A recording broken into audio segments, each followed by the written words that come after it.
Good morning. Welcome. Great to see all of you. I feel like I'm having deja vu. This is the Citrus County Planning and Development Commission public hearing for May 18th, 2023. If you would like to join us at this time, I invite you to please stand for the invocation and remain standing for the Pledge of Allegiance. Dear Lord, please give us the grace to be understanding, patient, and tolerant. With these attributes, we can conduct our work in a manner which will be pleasing to Thee, our county, and its residents. In the Lord's name, amen. Amen. I pledge allegiance to the flag of the United States of America and to the republic for which it stands, one nation, under God, indivisible, with liberty and justice for all.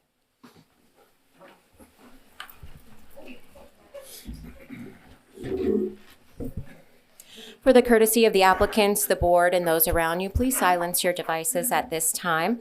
May we have the roll call, please? Yes, ma'am. Good morning. Good morning. The following Planning and Development Commission members are present this morning. Stacy Worthington, Chair. Richard Barnes, First Vice Chair. James Royce, Second Vice Chair. Robert Bass, David Bramblett, Kurt Stone, and our alternate, Timothy Gilbert. Thank you. If any person decides to appeal any decision made by the commission with respect to any matter considered at this hearing, he or she will need a record of the proceedings, and for such purpose, he or she may need to ensure that a verbatim record of the proceedings is made, which record includes testimony and evidence upon which the appeal is to be based. During the public input portions of the meeting, individuals are given 3 minutes and representatives of an organization are given 5 minutes. When anyone wishing to speak comes to the podium, please complete a yellow form and hand it to the recording secretary. Please print your name, address, and the number of the application for which you are speaking on the form, which there's only one today. The yellow forms can be found at the podium by the door. If representing an organization, a letter of authorization must accompany the speaker or be on file. Comments will be limited to the topic being heard. Please state your name and give your address for the taped record. At this time, we are going to have open to the public, and this will be regarding any matters you would like to discuss with the Planning Development Commission, not necessarily the application we'll be hearing next. Anyone? Okay, seeing none, we will close open to the public. We have minutes to approve. There were minutes from the last time we were here. They were in our backup, but they were just there as informational purposes. Correct. Those are draft. Okay. Okay, so no. Staff announcements? Quick announcement, just a reminder, June 1st is canceled. The way timing happens, you have a day off. Yay. Before, I know we'll be tired at the end, so very quickly. June 15th, 2 applications. July and August, a lot of large PUDs coming before you. There's a lot of growth. We're a very busy office right now. So July and August will be really busy, but no meeting on June 1st. Thank you. Thank you very, very much. Madam Attorney, ex parte. Yes, thank you. With regard to CPA AAPUD-22-13, Stillwell for Sunshine RV, do you have any ex parte communications you need to disclose for the record? And we'll start at the end with Commissioner Bass. Site visit? Multiple site visits. Multiple site visits. None. Thank you, Madam Chair. Thank you.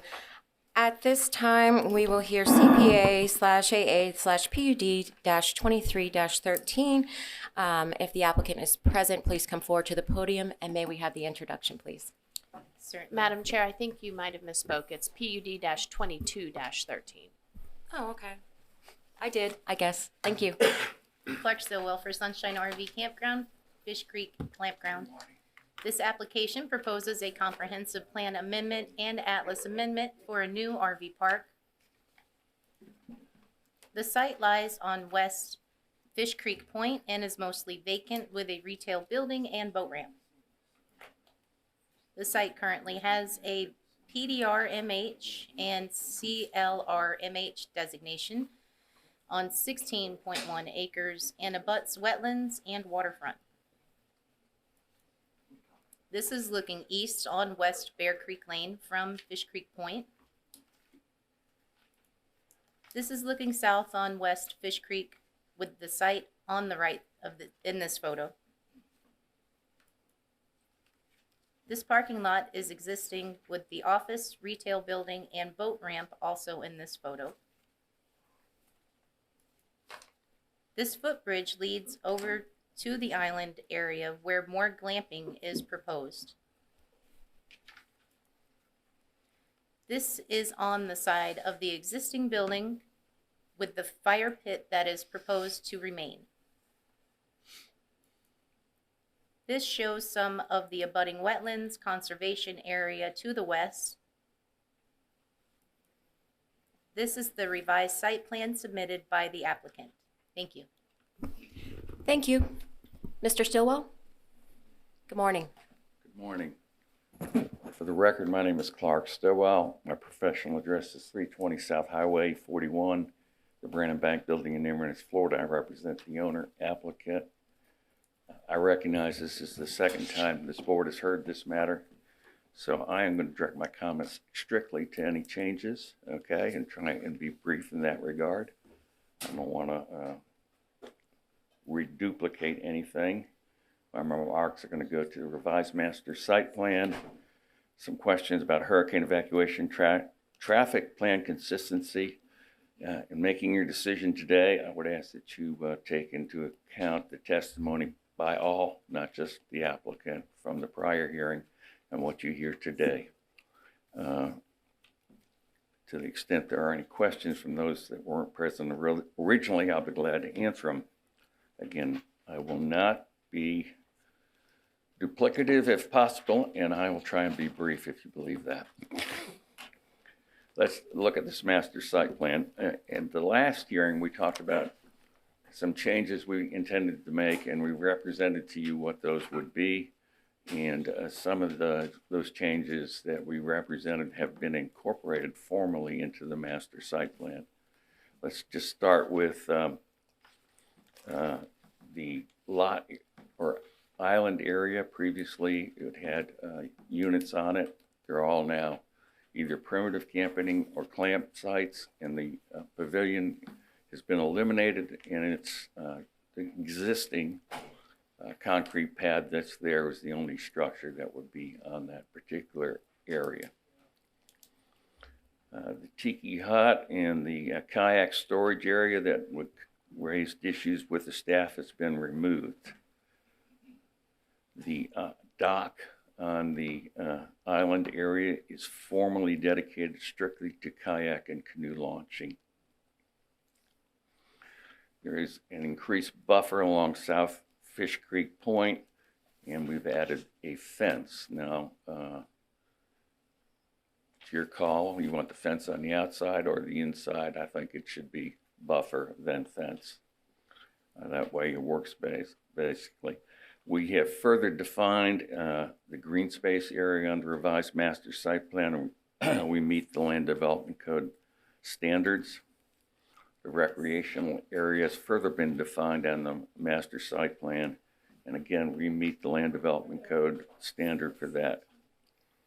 Along the canals, there was a question about the setback of the RVs, and we have identified that the RVs on that canal will meet that 35-foot waterfront setback, and that is consistent with all sites that are on the project. There has been a reduction. It's in your staff report, and I'll just briefly go through it with you. In the number of RV sites, there's been an increase in the number of primitive camping sites and a slight increase in the number of clamping sites. Now, the RV sites went from 37 to 32, an 18% decrease, and most of those went into primitive camping. The increase in clamping sites is 5, and the increase in the 15, and the increase in the primitive camping is 16. Now, the difference between a clamping site and a primitive camping site is very simply, primitive camping is what you would call traditional camping. You drive up, there's a spot, and you would pitch your tent and camp out. There are amenities required under the Department of Health standards for primitive camping, water, restrooms, etc. Same thing for the clamping sites. We showed you the pictures in the PowerPoint. before, and I'm not going to show you those again, but they're, if you can believe it, they're much more expensive to build than a typical RV site. They are to code compliance. All right. Now I recognize that you have received a few letters.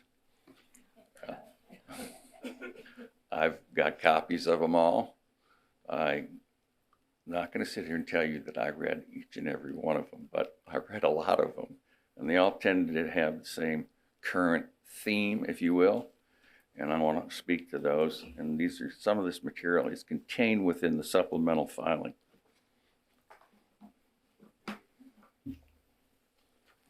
The first item is traffic.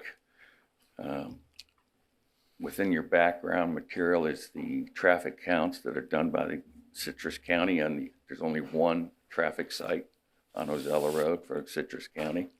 It indicates approximately 2,500 average daily trips. That's a 24-hour period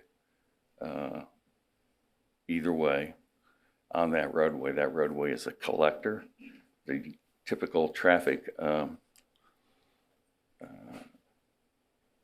typical residential roadway, okay, a neighborhood roadway, is designed for traffic capacity of around 5,000 average daily trips.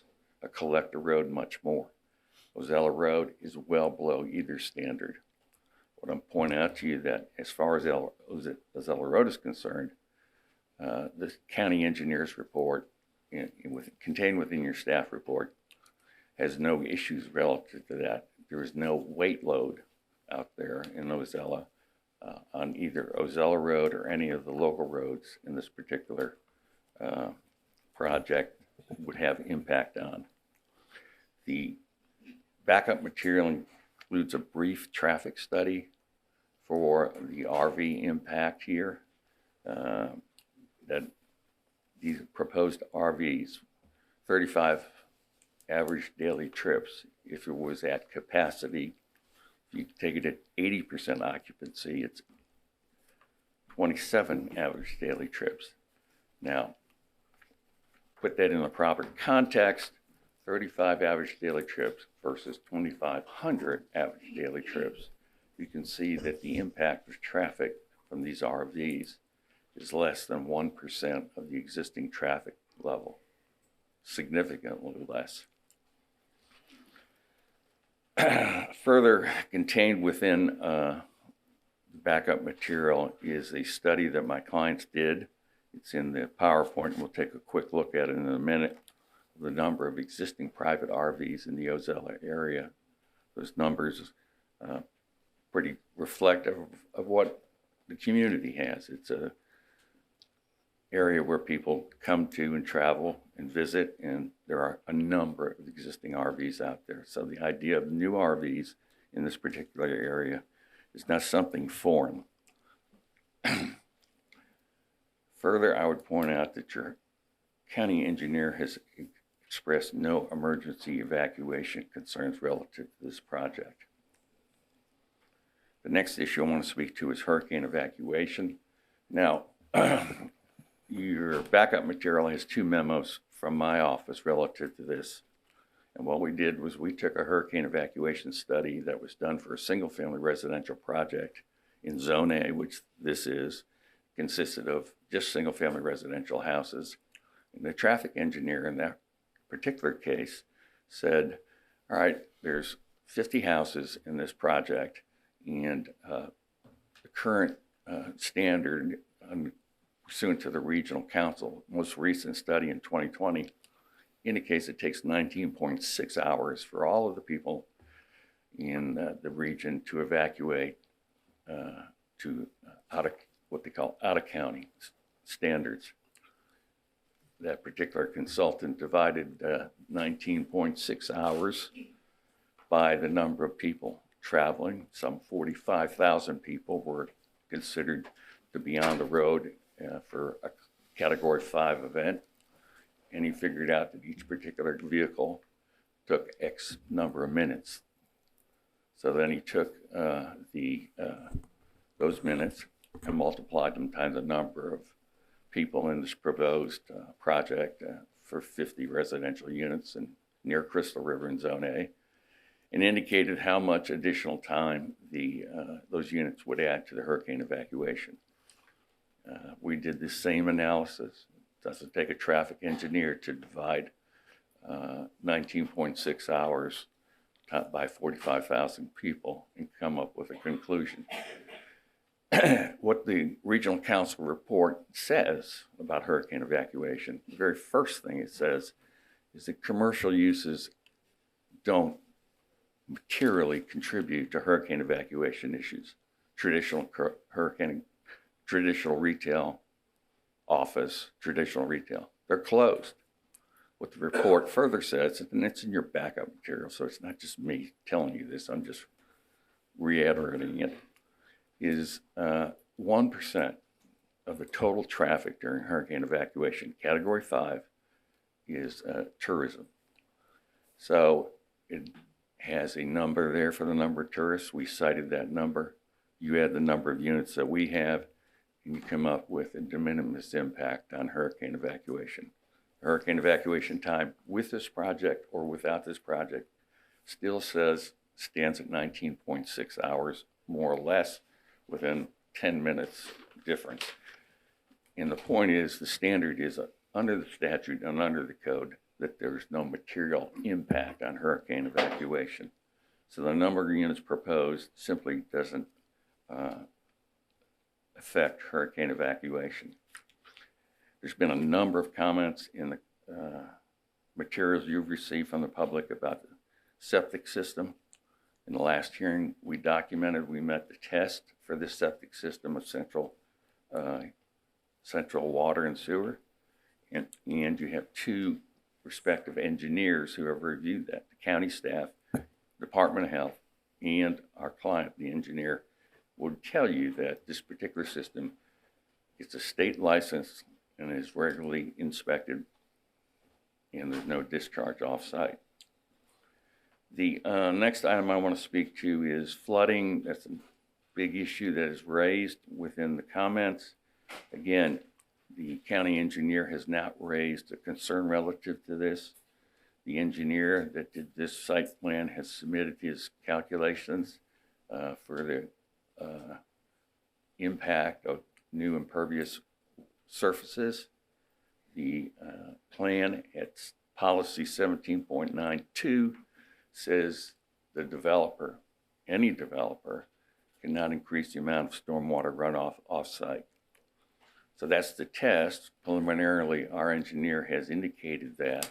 The county engineer has not indicated that's inaccurate. And that test will be further codified and met when a water management permit is obtained. And then that water management permit, that ERP, will be reviewed by the county engineer again. So when this project is built, the runoff will not increase, and that's the standard. The second thing in the plan is it's clear that the discharge of any runoff has to be treated, and that also is going to go through the same review process that I just outlined. Turning to the issue of plan consistency, I would want to point out that the staff report does indicate that at policy 10, page 10.114 of your GFLUM, the future land use element, that the recreational district, the recreational land use is your land development code definition of recreation is both public and private. It's not exclusive to public with that term. And within the framework of all three of those items, an RV park is recognized as a, quote, recreational use, hence the name recreational vehicle. So that is material because in policy 17.6.2, dealing with land uses in the coastal area, it speaks to allowing recreational vehicle parks in that area, notwithstanding the fact that there are other policies that say west of US 19 is considered to be an environmentally sensitive area. And that very issue was the issue we litigated in the Catherine's Bay case. Those citations are contained in the PowerPoint in your backup material. And Catherine's Bay basically said that policy, the more specific policy, controls over the general policies. And yes, that RV park for Catherine's Bay was an authorized use and consistent with the plan. But taking it one step further is if you go to your coastal lakes and regions element of the plan and you go to policy 4.5, it is, which was amended in the year 2021, amended by this board, amended by the Board of County Commissioners in response to the state's changing of the growth management laws. And basically it said that recreational uses and public uses, okay, that are water related or water dependent receive, and I emphasize this point, a priority in mapping. Now, when the legislatures passed that statute in Rule 9J5, and the Florida Administrative Code has the same type language, and when you adopted it, you adopted that standard in relationship to the other plan policies, and that includes compatibility. Now, you're going to hear a lot about compatibility, but the purpose of this policy is to ensure public access to the waters, both private and public. Let's pull up the PowerPoint and you'll see what I'm talking about here. Okay, keep going. I'm not gonna reiterate here. Keep going. There's the old plan. Keep going. This is the new plan, overall existing. Keep going, please. Keep going. Keep going. This is back. Go back. This is what I just spoke to. This was the amendment that was made in CPA 2105-21. It indicates that recreational and working waterfronts, including water-dependent water-related uses, have priority over all other land uses. And then we're talking about priority of shoreline land use, water-dependent, water-related. In the GFLUME policy that is discussed in your policy, in your FLU policy that is discussed in the staff report, recreational vehicle parks are identified as areas that are both either water dependent or water related. So as you sit here today and you have to balance between issues of compatibility, recognize that this policy was recently adopted in response to a state statute, and it provides priority to my client's application. All right, let's go to the next one. This is not cited in the staff report, but the economic development element has strong policies which support tourism, which this application implements. Next one, please, Ms. Elizabeth. This is all the historical stuff. Just the fact of the matter is that this particular project formerly was a working type marina with a mobile home park on it, hence the decision that, or the reason it has that PD MH classification. Next one, please. Next one, please. Next one, please. Next one. Trying to get to the new stuff. Next one. Next one. Next. Next. Next. Up. All right, this. Okay, here we are. There you go. This was done by my clients, okay? They made a tour of the area, and you can see the 74 RVs out there in the Ozella area, which is fine. They're not prohibited, but it's not like these new RVs will be new to the area. And then significantly, and I pointed this out at the last hearing, and someone said, well, that's just Mr. Stillwell talking. This isn't Mr. Stillwell just talking. There are 36 documented short-term vacation rentals in this area. Those are basically 36 single-family motel units. So the idea that Ozella is a exclusive single-family residential area is tempered by that fact, and you have a lot of transient traffic in and out. So this is, again, these are legal. I'm not saying they're wrong. I'm just saying that the addition of the RVs as transient units is not something that's new to the Ozella area. I'm trying to wrap it up here, Madam Chairman.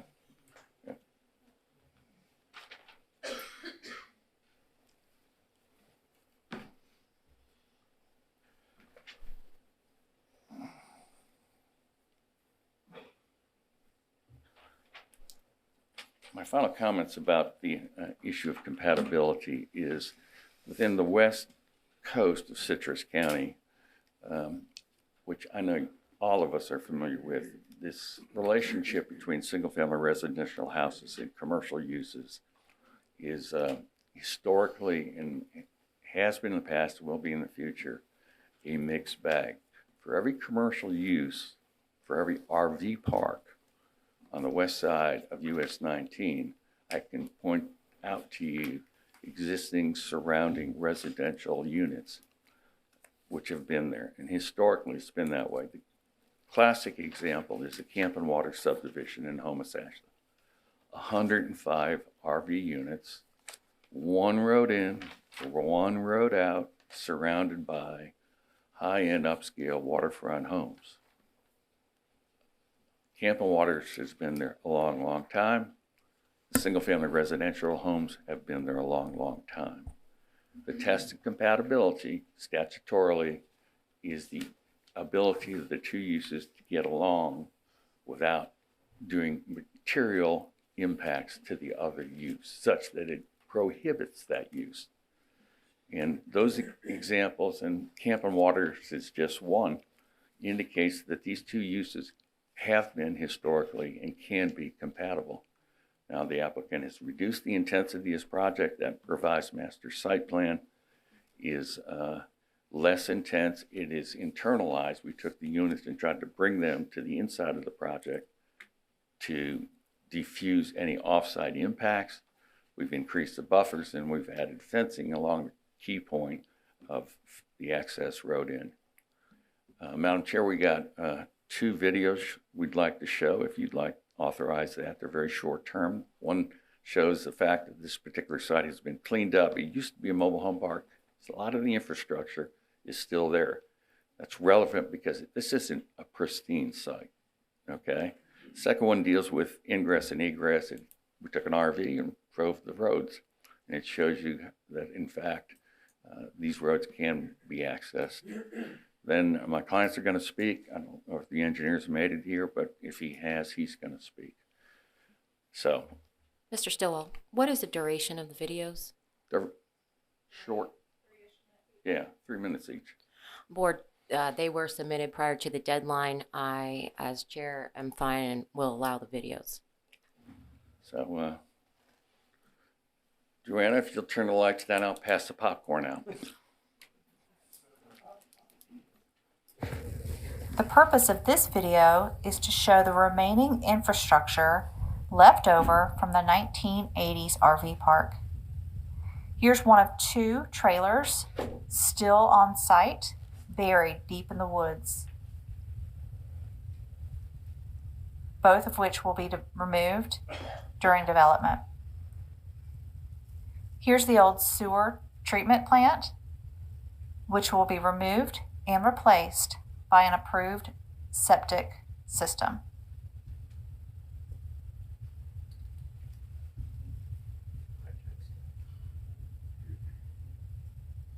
And here's the second trailer buried deeper into the woods. Trash and debris.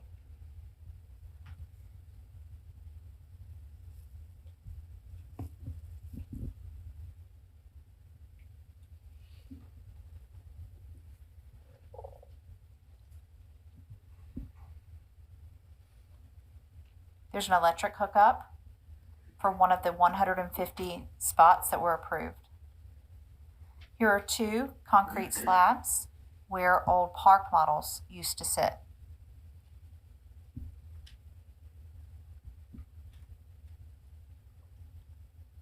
More electrical infrastructure. a dilapidated shed, more electrical infrastructure. One example of the water spigot and sewer connections.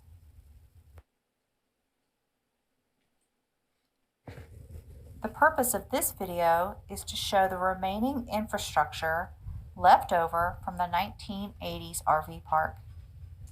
Here's one of 2 trailers still on site, buried deep in the woods. Both Just of bear which with will us, be folks. We don't removed usually show during videos. development. We'll get on to the next one. Here, Moving her mouse, she's trying. the purpose of this video is to demonstrate that RVs and travel trailers can navigate Azello roads all the way to Fish Creek Campground without issue. Here we are on the northern part of South Estuary Drive.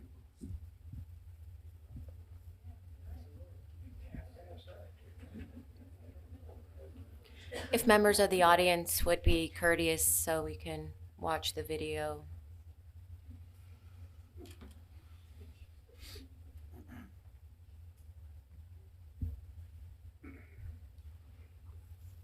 And now continuing onto Bear Creek.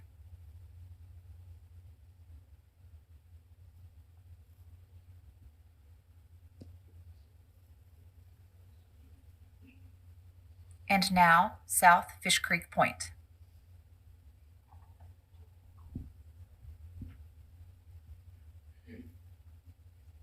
Where it dead ends into Fish Creek Campground.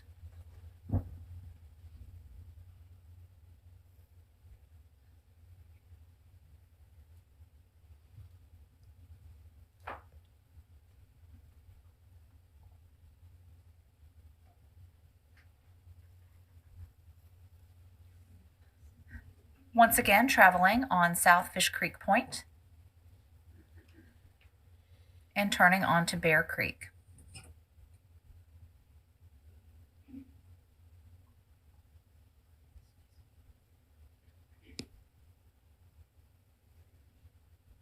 And turning right onto South Estuary Drive. In just a moment, you'll see where he passes a truck which is towing a boat, and they pass each other easily.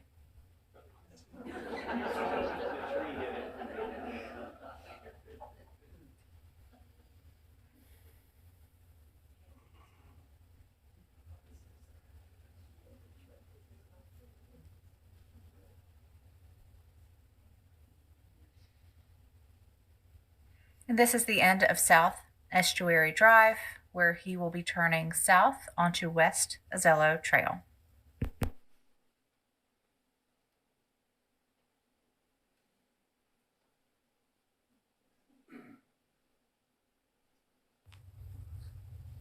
The following images are examples of large, heavy, or large and heavy vehicles that are already traveling Azello roads, many of which are far heavier, far larger than any RV that will be coming to Fish Creek Campground.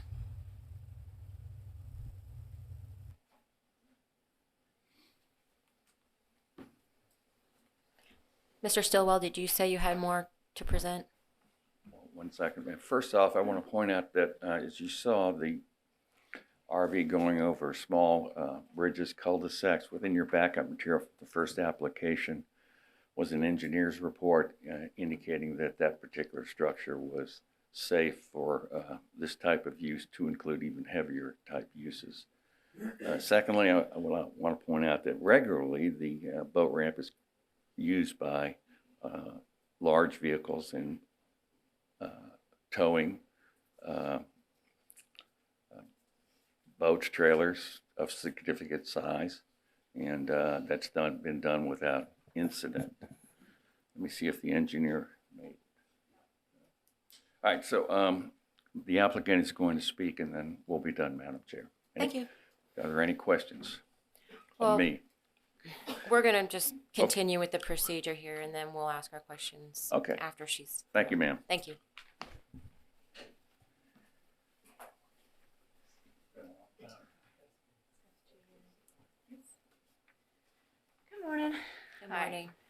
I'm Jen McGradsey, owner of Fish Creek Campground. Welcome to this circus.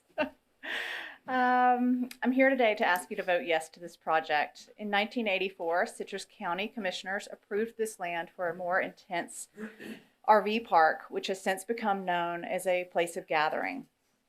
Denial of this proposal would mean that the public and tourists would no longer enjoy this beautiful property. My family and I are proud to call Citrus County our home and raise our children here. We reside just a few minutes walk from the campground. We are not an outer town developer. We live here. Since meeting with you in February, we have addressed some of the items that you were concerned about. We updated the site plan to reflect all changes made to date. And we have provided documentation and a video which demonstrates RVs can and do navigate these roads, including Fish Creek Point. Large vehicles, including a school bus, trash trucks, dump trucks, county service vehicles, and 18-wheelers can be seen on these roads daily. Our RV traffic impact will be minimal when fully operational, and we are talking about an average of 2 RVs per hour traveling these roads.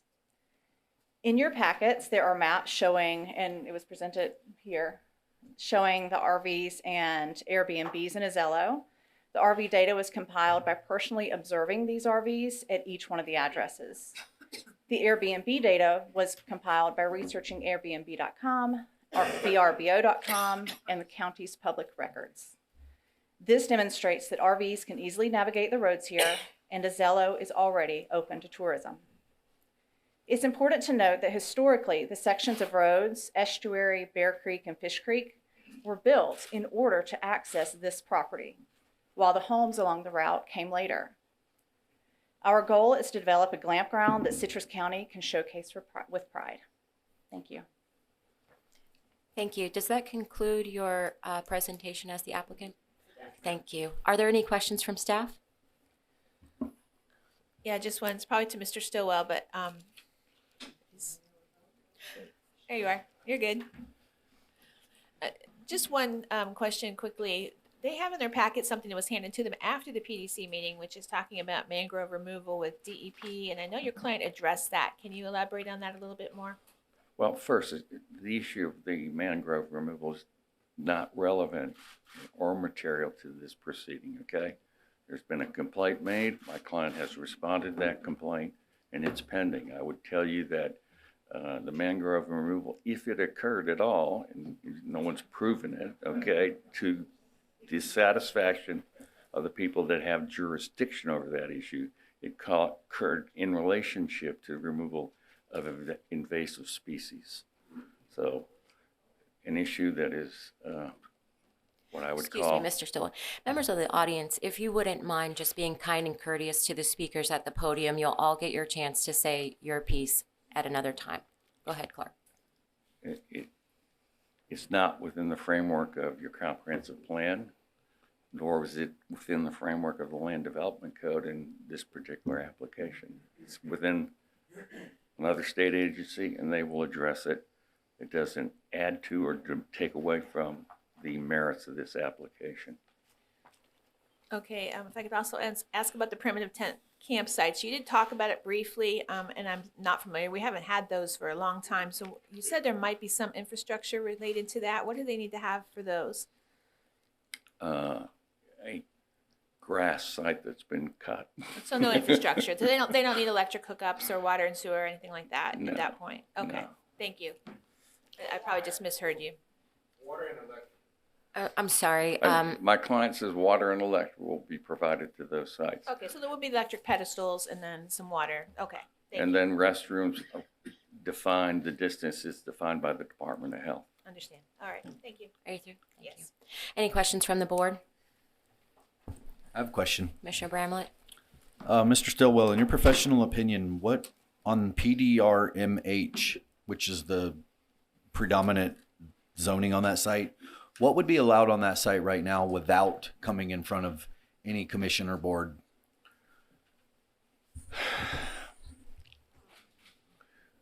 The PDRMH is there because of the historical mobile home park that existed in 1990, okay? and the permits that existed. In 1990, when we adopted our plan, we adopted as an appendix to the plan what they called Appendix H, which was mapping policies. And those mapping policies said, hey, if you're in the, like this, if you're in the coastal area and you've got permits for a mobile home park, we're going to recognize that as the mobile home park. Now, it was probably under the Land Development Code in 1990, I don't know this for a fact, but I'm almost positive, it was probably MXU, which we repealed in 2004, and they put this designation on it in 2004. Now, you're aware, every PD that you approve has a time limit on it.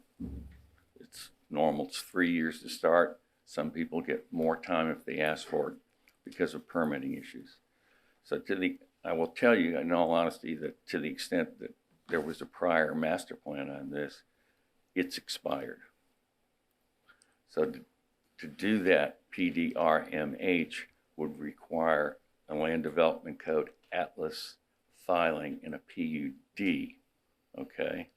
And then you would come in and you would reflect what density you want. Right now you got 4 all key numbers, so that's a guaranteed 4.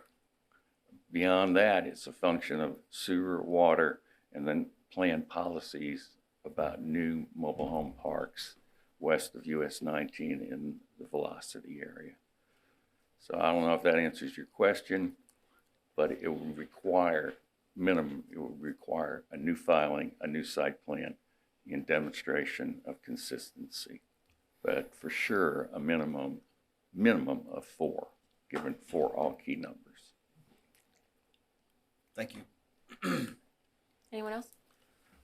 Yeah, Mr. Stillwell, you mentioned that it's going to be an approved septic system. Do you know what type of septic system that's going to be? It's advanced treatment. It has to be at that size, okay?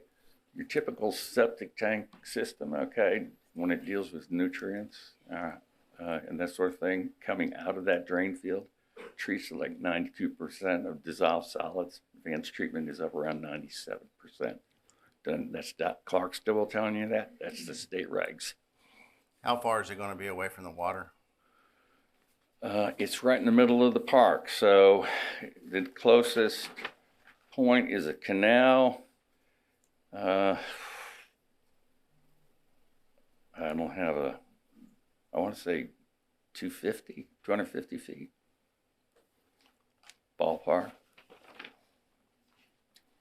I do know this, that Department of Health regulation would allow it no closer than 75 feet, okay? And that's true for any type of on-site disposal system, whether it be state regulated or single family use, and this easily exceeds that by twice. Yeah, well, the ATU system that you're talking about, you're putting in, there's a minimum of 100 feet. Okay. So just wanted to make sure we were clear of the 100-foot mark. Now, can you touch bases again on the hurricane evacuation? I don't totally agree with what you said, and I'm not sure where you got your information. I've worked with FEMA for 34 years. I'm very familiar with the hurricane routes, and I did study that before this, and I actually made a special trip down there to reconfirm what I read. Can you elaborate a little bit more on that? All right. Let me see if I can find the data of those materials for you. First off, what I did was I took the Tampa Bay Regional Council Hurricane Evacuation Study of 2020, okay? And the first comment it has is about commercial uses. And it indicates clearly that commercial uses don't add to hurricane evacuation time events. And what they point out is they're simply talking about true commercial, okay? Retail, office, that sort of thing. Basically, they say they're closed. Then they do recognize that tourism is a part of the total 45,000 people that are on the road in a Cat 5 Zone A evacuation on 24 hours notice. And very clear, the number of people is less than 1% of the total evacuation. And that chart is in the backup material. So how I got the de minimis approach was simply, I was given a hurricane evacuation study that was done and approved by Citrus County for a 35-unit single-family residential home project in Zone A, just outside of Crystal River. That particular traffic engineer's methodology was the 19.6 hours that is reflected by the current 2020 study, which doesn't meet state standards, okay? Doesn't meet the state statute. That's the number. And he took that number, 60 minutes times 19, and then added 0.6 to it, total time period, and divided it by the number of vehicles on the road. And it was, you come out with a number. And when you get to that number, he then said, okay, I'm adding 35 single-family residential units. Each particular unit here is going to add X minutes more to that 19.6 trips. And his conclusion was those 35 units was a de minimis impact to the hurricane evacuation timetable. So I used the same methodology. You don't have to be a traffic engineer to divide 19.6 hours by 45,000 cars and then add the number of trips that this project would add to it. And the needle doesn't move. Simply doesn't move. And again, I go back to the fact that tourism, two things are true in that report. Tourists leave early and quick, and 90% of them leave. That's what the report indicates. Versus single-family residential, you're only having 70% of the people evacuate in a Cat 1 or Cat 5 notice. That's the report, not Clark Stillwell. And so they go, and they go early. And then those that don't go early represent less than 1% of the total impact. And that number doesn't change with the number of units of this project. So that report's at 2019, if I remember. 2020. 2020, Right. December Yeah. 2019. And we have a new one out, so we're gonna, did you do an update on the new hurricane evacuation for? this The area? study that I reviewed used the Just the 2020. 20. All right, thank you. Anyone else? Yes. Commissioner I Bass. have a laundry list, unfortunately. The primitive campsites, just wanted to clarify, you said that water and electric will be on site, correct? That you'll Per have, lot, unit, whatever. Yeah. okay. And the restrooms are gonna be per the Department of Health locations. Any idea where that would be? I believe relative that to the how close? standard is 500 feet. So that leads to the question then, where does 500 feet take you to get restrooms? Because the only thing I see that might have restrooms would be where the pool area is, which certainly looks like it could be 500 feet, beyond 500 feet, so. The existing building, I think, in the restrooms in it would qualify for the island area. I just looking for that. And did you say or say that, did you say or not say that the pavilion would or would not be on the island? I said there was previously a pavilion proposed on the island. It's been removed. There Okay. is an existing concrete slab, which the intent would be to put a cover over it. Temporary canvas cover would be a permissible addition. Okay. Mr. Bass, 1 second, please. Sirs, I see you in the back. There are a couple of seats up front if you're looking for a place. Thank you. When a hurricane is coming, I assume that the owner will want to remove the campgrounds themselves, the facilities, so that they are safe from possible damage. Is that correct? The actual base units are built to FEMA standards, okay? So when I'm talking about the deck, they're elevated such, Right. and then they're built just like the deck on your house is built to meet Right. FEMA standards. The canvas tops are portable and can be taken down. I'll give you a good example of that. is within Citrus County, if you have a boat, davit or whatever dock, you can construct a canvas cover over it and without necessity of meeting FEMA regulations. Those canvas covers pursuant to the manufacturer need to be removed when the winds are over 110 miles an hour. So how long is it going to take to remove each individual canvas site? You have furniture, you have a stove, refrigerator, toilet facilities. How long is it going to take for each one of those to be removed? Frankly, I can't answer that, Mr. Bass. I've never personally done it. Maybe my client can. But the point is, they're removable and they're authorized by FEMA. Okay. On page 8, it says that staff states that you have indicated all structures can meet 35-foot setback. But on page 7, you're asking for a deviation of 35-foot setback to 25 feet. Why do you need a 25-foot setback? The 25-foot was from the original application. So you're looking for 0 deviation then? Correct. I apologize for not catching that. That's okay.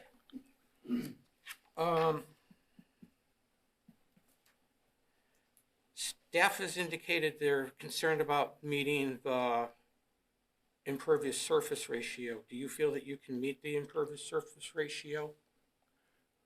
Well, I'm going to give you 2 answers. The answer is yes and yes, and the reason I say that is the engineer on his site plan has shown how he calculated it and got to 21%.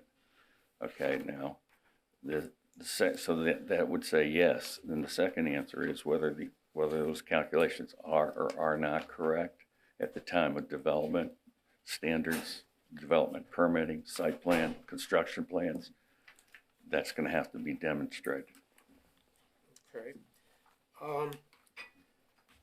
There appears to be a property encroachment in the southeast corner, and your plan, I think from the first application and this one still shows that encroachment. With that encroachment being corrected, is that going to negatively impact the number of units that are possible on site?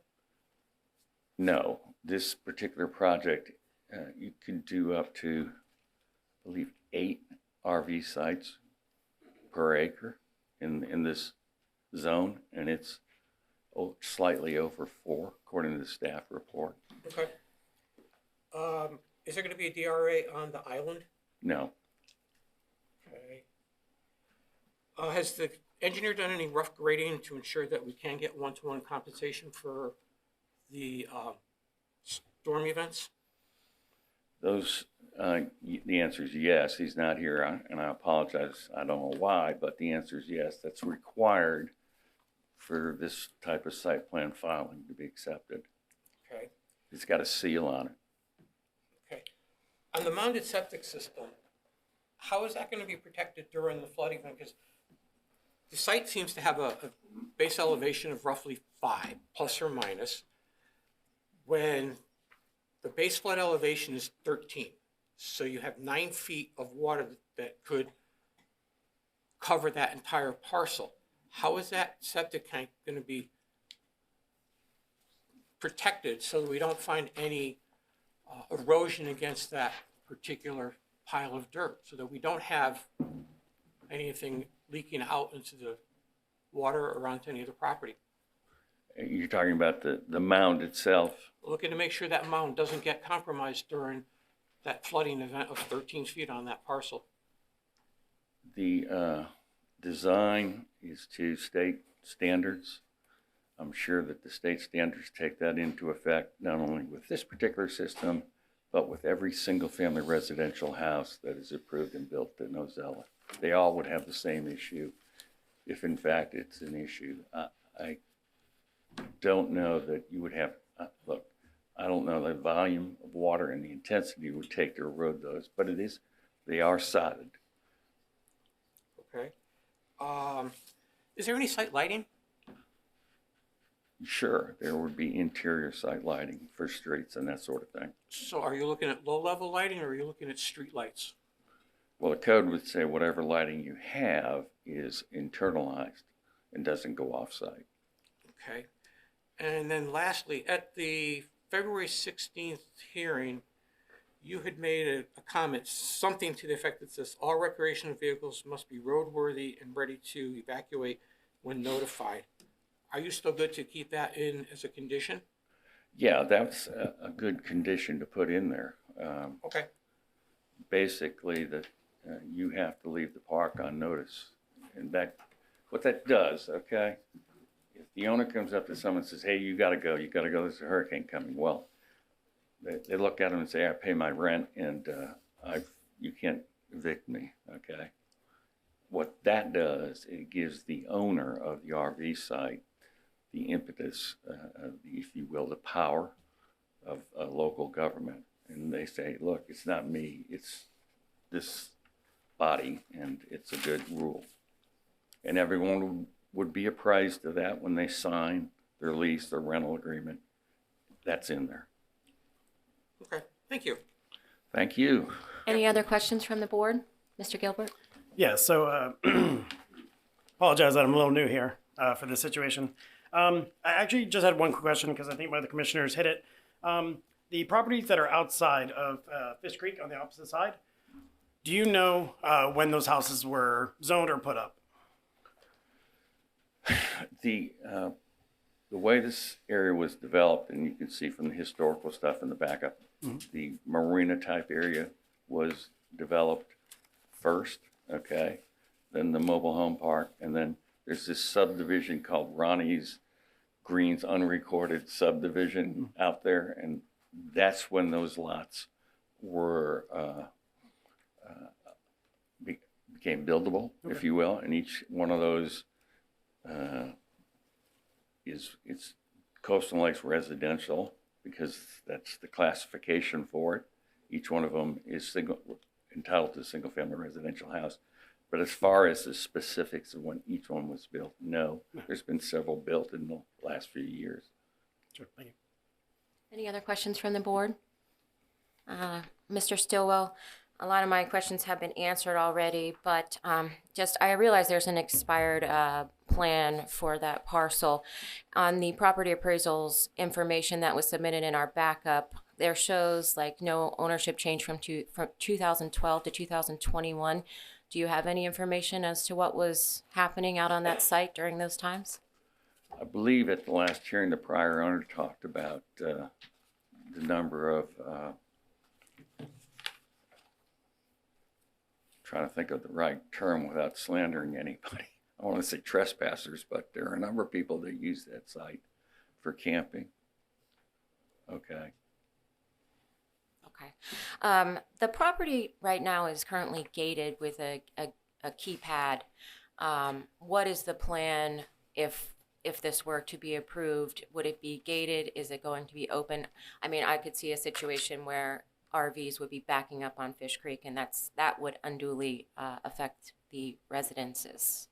Well, the site plan has no RVs inside of that area where the boat ramp is. Okay, so the RVs are going to come into the park at a different location, not there. So they shouldn't. Will there be a keypad or a gate? There's going to be a key. Come on, Dan, help me out. There's going to be a keypad clearly because the boat ramp club is going to continue afterwards. Yeah. Our vision has been to keep the gate, possibly in a slightly different location, but the staff users.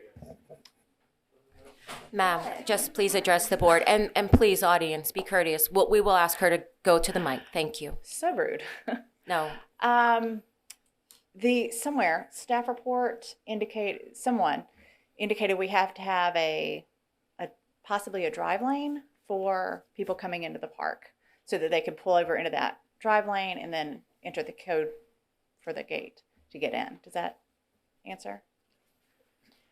It does. That's the second location, not the one that's currently there, the second access point? The current. It talked about having a driveway apron, and I thought I read somewhere that we had to have a separate. Driveway apron is different from a turning lane or whatever you're trying to talk What about. Jen's alluding to is at the primary access into the park, when it's built, there'll be a traffic study done It'll determine how many movements are made, and then there'll be a decision as to the extent. There's going to be a decel type facility there, and there'll be a determination made as to how long that decel lane is. So going into the park is going to be a minimum of probably one RV, if not, and then it may be as much as two. And as indicated, the typical amount of traffic going in and out of this park is about 2 RVs per hour. There was a second question. No, that was one question. And then another question that I had was, so there are existing concrete pads that we saw on the video. Are you planning to pour concrete pads for the 32 RV and glamp grounds? Is that what we're doing? You're pouring pads for them, or? The RV sites have pads. The campgrounds are a different type of construction. It's basically, if you will, 4 poles and a wooden deck elevated, okay, with natural vegetation underneath it. Okay. And I think Commissioner Bass asked the question, and maybe now that the applicant is up here, one of the questions I had was, could you describe the process for installation and takedown of a glamp ground site in the, where you had to do it in a certain period of time for evacuation or storm purposes? I don't have firsthand knowledge of it. You have to but speak on the microphone. The company that we're purchasing them from has assured us that that is a realistic thing, not to be removed, but collapsed in place. So we're not over there removing a bed. We're not removing if there's a bathroom inside, the toilet and everything out of there. But the tent itself will collapse around everything that's inside, strap it all down. That's my understanding of it. Okay. Thank you very much. Any other questions? Thanks. I do Commissioner have one. Barnes has I one. do. One more. On your video that you shared with us is showing your little truck pulling a camper into a gate, which is the same gate that we use when we go to the dock. Right. And now you're stating that there's a second entrance for the RV. Where's the RV entrance going to be? Is it the same entrance now, or are we? It's on the master site plan. You can see it right there. Further down from that gate. Okay, let me clarify that one. So yes, where the gate is, that's Ma'am, supposed to be the could you entrance. speak on the microphone? There's a second entrance that's reflected on the site plan. Yeah, and that one's designed to be the exit, kind of a loop system. Or wasn't that your emergency exit on the previous hearing? I don't think we ever just No. designated that it was emergency, no. Thank you. So that will not be an entry point, that's only an exit? No, exactly. So where the gate is now, I mean, obviously it'll look much nicer, it'll be more efficient. But where the gate is now, that's the entry point for all vehicles. And the one that goes halfway through the property, that one's designed to be exit only. Commissioner Bass? So I just want to clarify, so the main, we'll call it the main entrance is going to be two-way traffic? Or is it strictly going to be a one-way loop around the whole parcel? I would imagine two-way, because we have our boat ramp members that they'll need to exit through the main gate, and they don't need to be driving through the whole property. Okay. Yeah. Thank you. Because that is a separate business. Okay, thank you. The site plan shows there's a modification in the entrance point. It comes in and then moves to the right instead of going straight forward. So they would come and make a turn there into the park. Those using the ramp would go straight forward. I'm just wondering if there was a way that that gate code or that gate and the code keypad could be more interior versus where it is located now, where that traffic could back up. Okay, I'm just going to say it. What we talked about. So currently that gate is well into our property. That the road coming up to it, that's not public property. We have an easement with our neighbor. That road, it's got to be at least 50 feet from the end of the county road to our gate. It's already inset into the property. Does that answer that question? I did want to point out, somebody asked Mr. Bass, I don't know if it was you or Barnes, about the bathrooms associated with the primitive sites. Right. It is, we do have a bathroom that's much closer. That pointer up there, that's gold, you can use it, and there's a pointer on it if you want to. Will it shoot that way? Yeah, just put the very Island top area. one. How do you do this? Very top button. Top button. There you go. No. How do you go? Let me get you that contract here. Okay, top button. Right where the cursor is, that's a bathhouse. You'll be speaking to the island lots.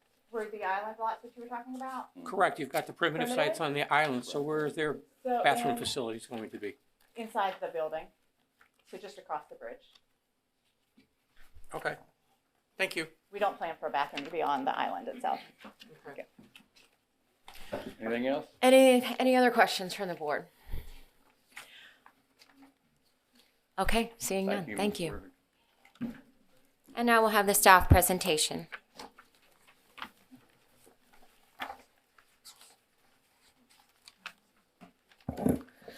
Good morning. Similar to Mr. Stillwell, I'll try not to hash out stuff that we already did talk about at the previous hearing.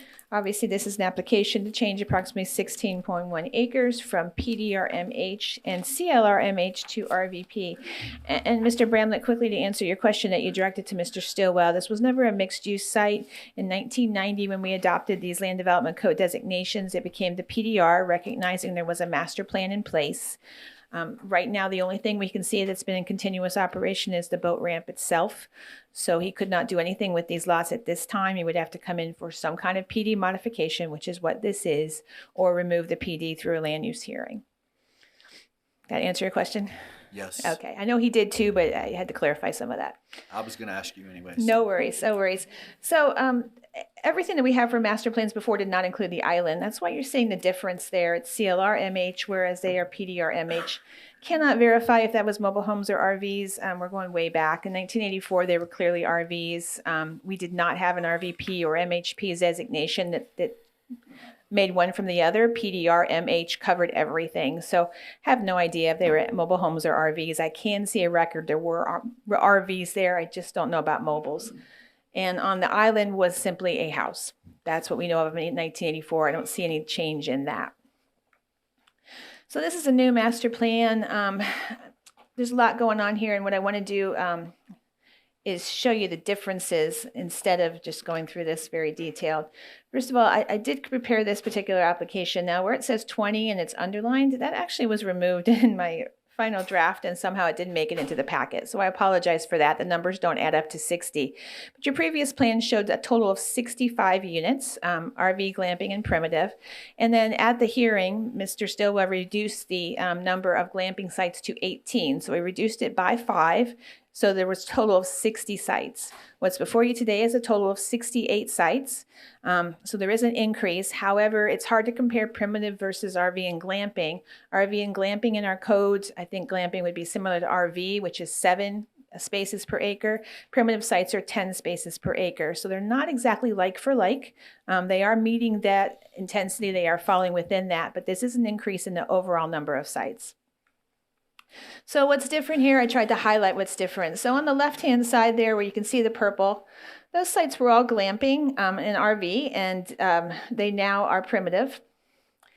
So you'll see over here on the a big change on the island is I outlined it in red. I don't know why I didn't color it, but when you see all the applications coming, you'll understand why this is not pristine. We have so much going on.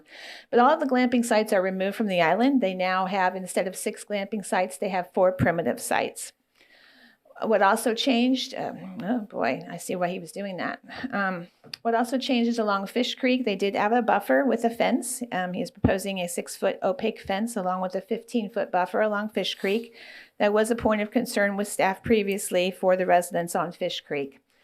Still have docks in there. We still have owner's docks. And we still have the boat loading, unloading area, which is a slip. It's not anything but that, no matter what you call it. This area is unchanged. Let's get to some of the newer spots. So this is where they want to have the owner's docks. There's nothing in the comprehensive plan that allows an owner dock on a commercial lot. They've talked about it in the previous hearing for emergencies for kayakers. There's a boat ramp there. There's not a provision in there to say, okay, if it's an emergency, you can have a dock here. So absolutely, this is against the comprehensive plan, cannot support additional commercial docks, whether you call it owner dock or not. This particular site, it's against the comp plan. This is not changed, unchanged. This is the boat ramp we've talked about. That's the one item that I can see on aerials appears to have been in continuous operation. It looks like now it's private. People pay to be a member of a club or something and launch there. I don't know if that's continuous. And you can jump in if you got questions. You're not interrupting me, so go ahead. You look like you have a question. Okay. I have a million questions, Oh, but okay. I'll wait till you're through. I don't know if I can do a million answers, but all right. This is what they're calling the unloading loading area. It is a boat slip. I can call it whatever I want. It's a boat slip. It's new. I couldn't find any record of it. Again, violates the comprehensive plan. Can't support this particular item. All of these are unchanged. These are some of the slabs you saw in the video. And this is some of the island area. This island area was going to have glamping, and now we'll have primitive sites. The same here on the other side of the island. This is looking over toward the St. Martin's Marsh. This is from the bridge. And there was a lot of talk previous hearing about St. Martin's Marsh and how there's somehow a prohibition against development around it. There's not. However, there is an idea that if you want to increase in the CL area that's not here, then you could possibly get a 1 unit per 5 acres, but only if you're not near the marsh. Now that said, I think I've beat that one to death in the staff report and in the hearings, but the St. Martin's Marsh is a very important conservation area for Citrus County. We can't say anything different than that. It's a beautiful, pristine area. So this is a very important application as to how it might impact that marsh. There's not a prohibition in the code against it. However, you need to be cognizant that it is right across the waterway from this site. This is a neighbor right across the canal. There is no buffer still proposed between this application and that neighbor. That is a concern of staff. Some of this vegetation has been removed since this picture. So this particular resident on Fish Creek, absolutely concerned, but the other ones will have now a buffer, which is a good thing they've put on the plan.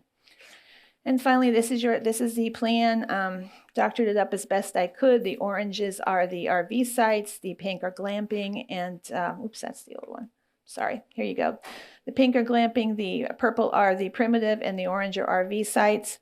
Now, some of the questions that y'all had that they tried to elaborate on, if you look at the second access point here, there is only an arrow going out. There's not an arrow coming in. That is intended as an exit only. And they do have both ways here. Engineering's comments in the staff report talk about throat distance. That's the backing up thing that you talked about. Engineering says it must be at least 30 feet to back up. And I'm not an engineer. Mr. Barnes can correct me if I'm misspoken, or Mr. Bass, but they are looking at that engineering, and they're going to have to demonstrate that there is adequate throat distance so that we do not have backing up on Fish Creek. That would be a very bad thing. The red areas here are trying to denote either the shared areas or the commercial. You can see on the island there is a area labeled now kayak launch only. Perfect. Staff has absolutely no concerns with that. The same here. They've added the kayak launch area. Absolutely preferred. This is a wonderful area probably to kayak. That is not against the comprehensive plan in any way. It's not a motorized vehicle with manatee element. So conditions recommended, if you choose to do so, have changed slightly just to reflect the new thing. Oh yes, Mr. Bass asked about 25 feet versus 35 feet on setbacks. Excuse me. The applicant has stated, and also stated in writing, that they are doing a 35-foot waterfront and wetland setback. Now, there are exceptions. Of course, the existing building, absolutely not meeting it. The kayak building, I don't think that's meeting it. But otherwise, they are planning on doing a 35-foot waterfront setback, and they're planning on doing a 25-foot wetland buffer. That's where the confusion is. It's a buffer. It's not a setback. So the difference in that is that they can't have a structure 35 feet from a water or a wetland, but that last 10 feet there, they can put something that's not a structure. That's why I asked about the primitive tent sites. They could go in there potentially. You could have an electric pedestal, maybe. I have to think about that one. but you couldn't have structures in there. You could have grading and other things that are not structural. So that's the difference with the 25 and the 35. You'll see both of those reflected in the staff report. All right, a million questions. Board, any questions for staff? Yes. Commissioner Bass? Surprise. They're proposing the dog park in what appears to be wetlands, and they have a bridge going to the boardwalk, to the dog park also. Do we have any concerns about the environmental impact of that boardwalk in that dog park being inside that wetlands area? Our comprehensive plan will actually allow a boardwalk with half-inch spacing and less than 12 inches above the wetland itself, so that it doesn't actually super shade them, so it has that spacing. So we have a lot of residential lots in particular that have wetlands between the house and the water body, and that's why that was put in. So this could be allowed with a half-inch spacing. Okay, so that's maybe your same view on the boardwalk that's around the island as well? The same, yeah, I had a little concern, and you'll see that in the staff report about the one about the island, because that actually, it looks like it might be more of a multi-purpose trail than the half-inch spacing. Would want to see the half-inch spacing as well over there for drainage and for wetland protection. Okay. You did express concerns with the impervious surface ratio. Are you still concerned about that? Do you think that Clark has given you a good answer, or? Well, regardless of the answer he gives today, the land development code says 40% end of story. So he will have to dictate that and show that when he comes in with whatever pads they're putting in, with the concrete that's there, with any buildings that they're proposing or are there. It's going to have to be demonstrated. Eyeballing it, I'm not sure they're going to be able to meet that, but by taking out some of these glamping sites, they may, because that does take away some of that so-called permanent idea. Okay. You had also talked about on page 8, recreation and open space, that they didn't really address it very well. Do you think that they can address it correctly and still meet the 40% for the impervious and still get us the correct? Right. And I will compliment the applicant on this one. They have done some good changes. They have some kayak launch areas. They have some Right. multi-purpose trails. They have the pool that was there before. So I think they've done a good job on recreation to try to address that. Again, unless we put a deviation in a condition and this is approved by the commissioners, they have to meet that and demonstrate it at the time of permitting anyway. Okay. And then on St. Martin's Marsh and the preserve, do you feel that this site, as it's laid out, really protects that, or does it possibly harm that based on everything that we see here? Protecting is a really hard word. I don't know that anything's going to protect it other than completely, walling it off. Not walling, but you get the idea, Right. of protecting it in a bubble. So no, I don't think that we can protect it.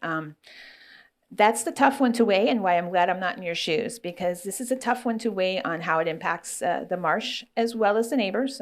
Still the concern along Fish Creek, and you heard the video, you saw the video about the traffic, and you heard the audience grumbling, so I'm sure you're going to get an earful about that as well.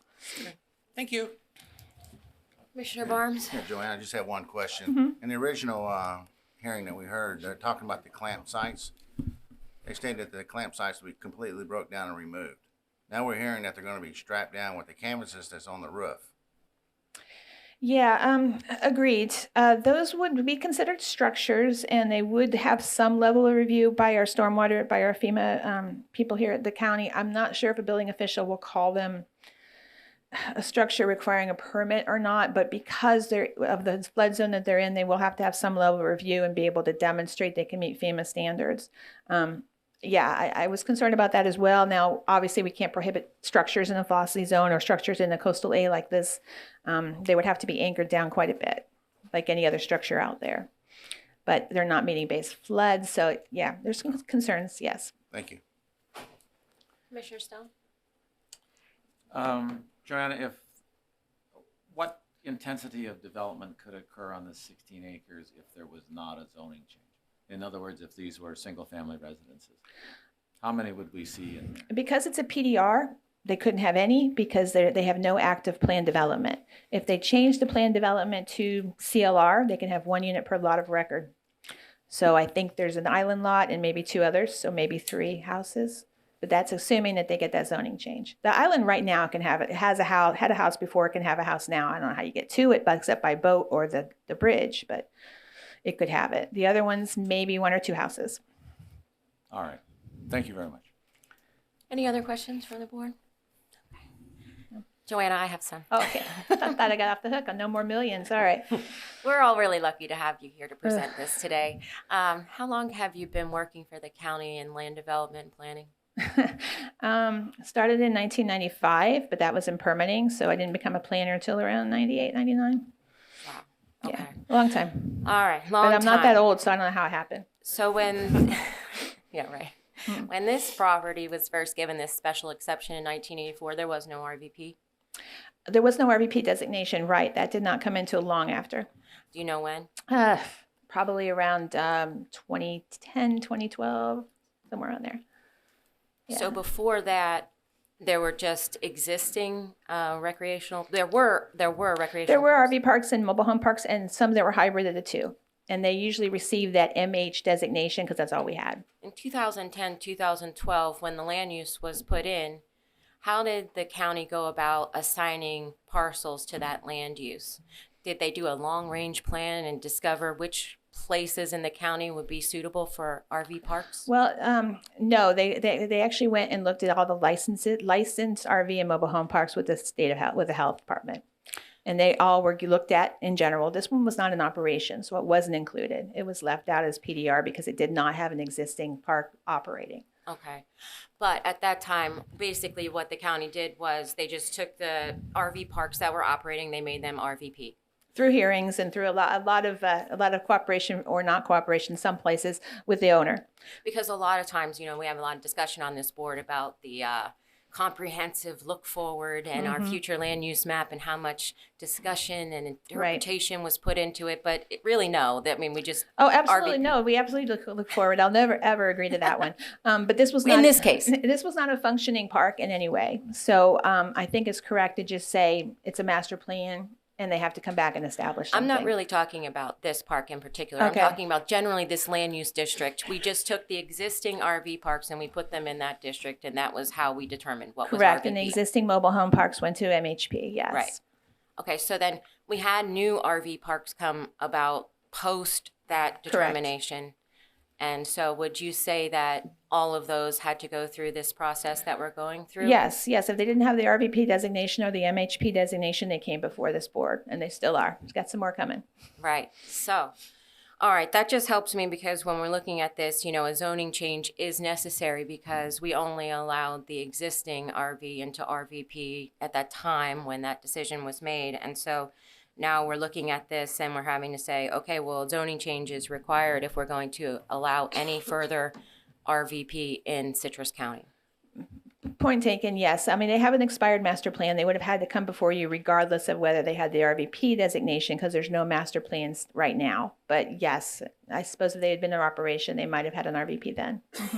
Do you agree with the applicant that there's adequate capacity on the road for Ozella Trail? I totally have to rely on engineering for that. Engineering, we don't have concurrency. So they did express concern about throat distance and the quality of the roads. And you'll see a statement in there. I can't address trip counts. Some of you are much more expertise on that than me. Thank you. I have no further questions. That wasn't too bad. All right. Is that it? Anyone else? Okay, seeing none. At this time, we're going to take a brief recess, 15 minutes. My watch is 10:25, so we're looking at 10:40. We'll resume. Thank you. If everyone could please take their seats. If everybody could take your seats, please. If everyone could take their seats and try to quiet the room. If everyone could please take their seats and try to quiet the room, please. Thank you. Okay, at this time, the public portion of the meeting will now be opened. If there Is anyone present in favor of the application who would like to speak? Please come forward to the podium. As a reminder, individuals have 3 minutes to speak and organizations have 5 minutes. When speaking on this application, please address the board. If you have any documents that you would want to be entered into the record, please provide a copy to the recording secretary. Sorry. Okay, at this time, anyone in favor of this application, please come forward to the podium. And everyone, just so you know, you don't have to wait for me to call the next person. You can just queue up or line up and keep coming up. Good morning. Good morning. Hello. My name's Debbie Sullivan. I live at 1645 South Fish Creek Point. I am that house right there next to that campground. I don't need a buffer. I am the immediate next door neighbor and previous owner of the Fish Creek property. I fully support Jennifer and Dimitri's dream of this campground. All of the negative noise is baseless. Fish Creek has always been a campground before, and while I have owned it, it has always been a place where RVs and boat trailers come and go to enjoy nature and go fishing. Denying this proposal would mean denying the public the opportunity to enjoy and appreciate this beautiful place. It's a very magical place. You can sit out there by that marina and you just feel the magic. I love the property and I love Ozello as much as I've been coming there since the 60s. When I first started going out to Ozello Road was a washboard, pothole, 1 lane, Lime Rock Road. It took 45 minutes to get to Black Creek. 2 cars couldn't pass each other. You had to pull your mirrors in and sneak past each other. There wasn't any traffic out there. There wasn't any water. If that was still today, we wouldn't have this here today. But they paved the road and the people came. I grew up in the state of Florida. I know all about tourism. Tourism is a very important part of Florida's economy.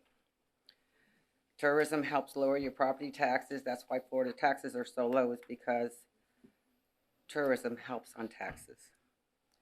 Anyways, back to Fish Creek. So John and I, we used to have a lot of parties out there. People would come in their campers, their RVs, bring their boats, bring their jet skis, come. They would spend the weekend, spend a week, whatever. We always had a good time. There was never an issue. Not one neighbor ever complained about any of it. They came and they joined us. So it was never a problem for us out there. The only time there seemed to be a problem is after I sold the property. And that's when the problem arose. So it was a change of ownership. What that has to do with anything, I don't know. If John was still alive and if John wanted to walk up here and propose for a campground, I don't think these people would be here today. I do think it has to do with change of ownership. And none of these people would have stepped up here. I want to thank you for your time. I'm very sincere on this, and I really hope that this is granted for them. And I think it'll be a big asset for Citrus County. Thank you very much. Next speaker. Anyone in favor of this application, please come forward to the podium.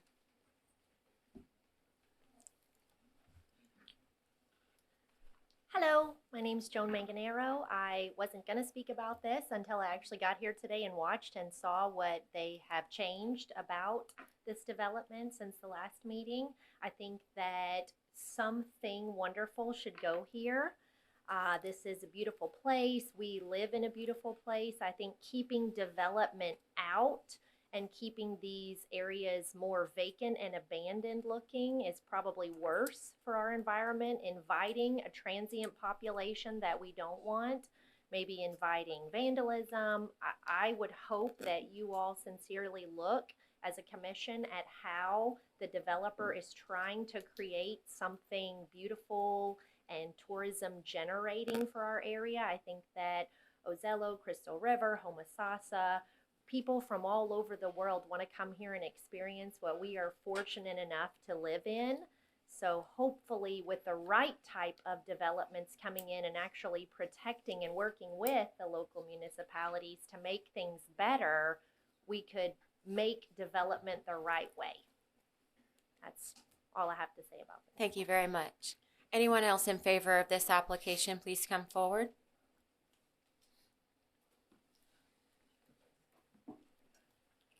Madam Chair, board members, attorney, and staff. The attorney's not here. She's right here. Oh, you're filling in for This is Denise. Beth Amsterdam, Assistant County Attorney. Well, we love attorneys at the chamber, so welcome. Thank you for allowing us this opportunity. I'm Josh Wooten, President and CEO of the Citrus County Chamber of Commerce. And we have voted unanimously to support this project. We feel like Citrus County is an ecotourism community, and it fits nowhere better than Ozella. Many years ago, when I used to be chairman of the Tourist Development Council, sitting in this room, I remember investing into trails, kayaking trails down very near this area, and we were advertising this as a ecotourism mecca. And I've been involved in county activities for 30 plus years, and I've learned a lot of things. This is a good quality development. Now, the neighbors might argue, well, we don't want it here. It's a good development. Maybe it would be better somewhere else, but it's a good quality development. And I can tell you, when you have a parcel like this, 17 acres, that really has been in decline. Well, you saw the illegal dumping, the tires, the beer bottles, the dilapidated trailers, the septic systems that are still on site. When you see all of that, I look at this as an improvement, a big improvement to what's out there now. And I also, even though I spoke for it previously, I think the applicant's trying to come closer to what your wishes were and the neighbors. The buffering all the way around the community is a nice thing to do. I've walked every inch of the property. I don't think that y'all could because of the quasi-judicial situation. I was not able to see any house other than the previous owner's house from walking that area. I didn't see any residential unit, and I don't see how any residential unit can see in there. That's number one. The island is gone all primitive, and the area that's across from a house is going to have one primitive site. So they're trying to do something right. This is not unlike what you passed and I spoke in favor of down in Chassawisca. That was an existing campground with a dilapidated building in the middle of it, parking and all that. And the new owners wanted to bring it up to code, make that empty building into something like an office and a small restaurant. And it was on a hairpin turn because that's the way it is when you get west of 19. And y'all voted to approve that. And you saw we know that Ozella is 25% tourism based on the facts that we have in front of us with RVs, Airbnbs, and those are the ones that are on the books. If you dig deeper and look at homesteaded properties versus non-homesteaded properties, you have to assume there's a lot of vacation homes for private residents that they maybe don't rent out, or God forbid they do it under the table. But it is a recreational area. It is a tourism area. It is one of God's wonders. I got to tell you, when I ride out there, when I get on that Ozella Trail and look at the marshes on both sides, I immediately feel relaxed. And I think that there's nothing wrong with sharing it with these people that are going to come here, just as the residents are sharing their homes with people that want to come enjoy it. You asked Joanna, is this going to improve the estuary? And she, wisely didn't answer that because she doesn't have, but nobody has demonstrated that it'll do any harm. No one has demonstrated it'll do any harm. No one has demonstrated that the 74 RVs that are down in Ozella now have a problem getting in and out. So I think turning down good development like this when times are good and there's a lot of interest in our county, and I've seen this, eventually could lead to, when times are bad, allowing bad development in areas like this where there's a lot more pressure than we have now. Right now we can pick and choose because people are coming to Citrus County and things are great and building is great and the economy is great. However, I've seen times where bad development was allowed, and bad times because commissioners wanted to see some activity. It's been said that the Chamber of Commerce just wants everything. Y'all don't see me here speaking for everything. We weren't for the development at the end of Ozella. We were big proponents of trying to buy that property and tried to raise money. In fact, helped raise money to buy property at the end of Ozella under Jeff Kennard's leadership. The owner didn't eventually sell. Yes, it needs infrastructure improvements out there at about $800,000 a mile. Is that a warning or am I done? Yeah, well, if you could wrap it I'll up. wrap it up. But about $800,000 a mile, that's a big price tag. 9 miles something, about $7.1 million. And the people in the residents of Ozella cannot pay that. But all the taxpayers in Citrus County should and will eventually pay that. So I urge approval of this. It's not a big impact on this area. I think that's been demonstrated. Thank you. Thank you. Next speaker. Anyone in favor of the application, please come forward. Anyone? Going once, twice. Okay, seeing none. At this time, anyone opposed to the application, remember that individuals will have 3 minutes and members of an organization with a letter on file 5 minutes. Good morning. Good morning. Is it still morning? Yes, good morning. Good morning. My name is Ralph Brooks, attorney. I have a letter on file representing an organization with city staff. The organization is Protect Ozella Waters Corporation. I'm board certified in city, county, and local government law, and I do for many cities and counties what Denise in her office does for you. Currently, I'm city attorney for Naples and for a small town called Kennett City, and I used to be town attorney for Yankeetown across the river here in Levy County. I've also served as city attorney for St. Pete Beach, Madeira Beach, and Bradenton Beach, which are all coastal areas. And I have served as Monroe County's land use litigation lawyer. Monroe County is the Florida Keys, and I lived there for about 8 years. I also served as deputy county attorney for Sarasota County. I wanted to go over a few of the legal standards to let you know about what your role is a little bit more and what you can and can't do, and how you can do that. And then I'll also explain why the citizens and their testimony can be considered competent and substantial evidence with regard to the rezoning application that's in front of you. And then I'll get a little bit into the specifics of this project and its implications on the comp plan and the land development code. So first of all, you have 2 combined applications. That's been allowed since 2011. It used to be you'd have to change your comp plan first before you did a rezoning that was inconsistent with your comp plan. You'd do your zoning after you change your comp plan. Now you're allowed to process them concurrently. It used to be that if you were over 10 or 20 acres, you would get state review of comp plan amendments. Now that's been raised to 50 acres. So anything under 50 acres doesn't get any state review, so you're not going to get any help from DEO. Comp plan amendment, let's address that first. Even though they're combined, there's 2 separate things that you're doing today. Comp plans are legislative. You can say no to a comp plan amendment for any reason. Reasons here is that if you look at the aerial to the north, your comp plan future land use map shows it as conservation. If you look to the west, all that land there shown with the 1,000 number on there, that's all conservation. If you look to the south and the east, that's CL, your coastal lands. So here, what you have is CL, and they're asking to change CL. So CL makes perfect sense there. You have conservation, CL, and you're right next to CL, and you're surrounded by CL. So that makes perfect sense. That's what you should have, and you're allowed to keep that. You don't have to change that. You can say no. That's what your community plan was. What is your plan as a community, not what is a developer, applicant generated map amendment. A developer saying, well, I don't like your plan for the area. I think it should be something else. That's why they're asking you to change this, but you don't have to change this.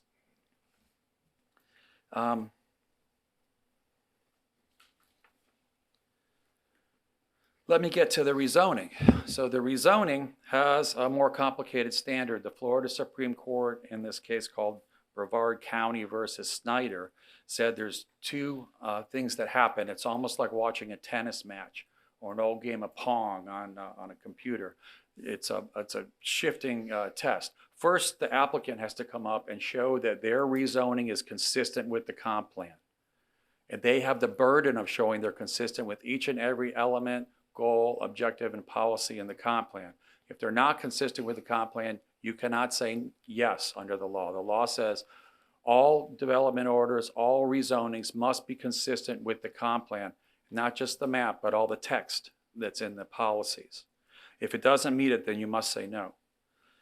Even if they do meet the comp plan or change the comp plan to meet their desires, you can still say no for any legitimate public purpose. You don't have to approve a rezoning, even if it's consistent with the comp plan. You can still say no for a legitimate public purpose, and that would be any kind of planning purpose, traffic impacts, water or sewer impacts, roadway capacity, roadway safety, surrounding uses, compatibility. All of those things are valid.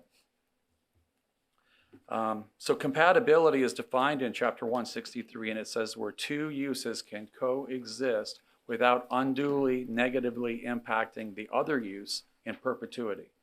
So single-family homes in the area aren't unduly negatively impacting this property, but this property has the opposite.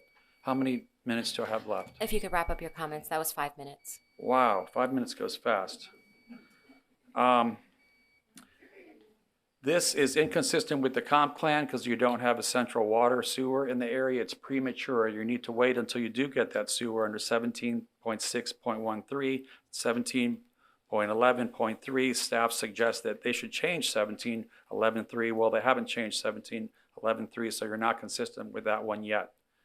Park trailers or RVs, they can be up to 14 feet wide. That's much wider than the video, I believe, that you watched. Remember, you're not just approving that RV. Anything in up to 14 feet is allowed as a park mile or a park RV. Sir, that's I'm going to have to defined. ask you to wrap up your comments, please.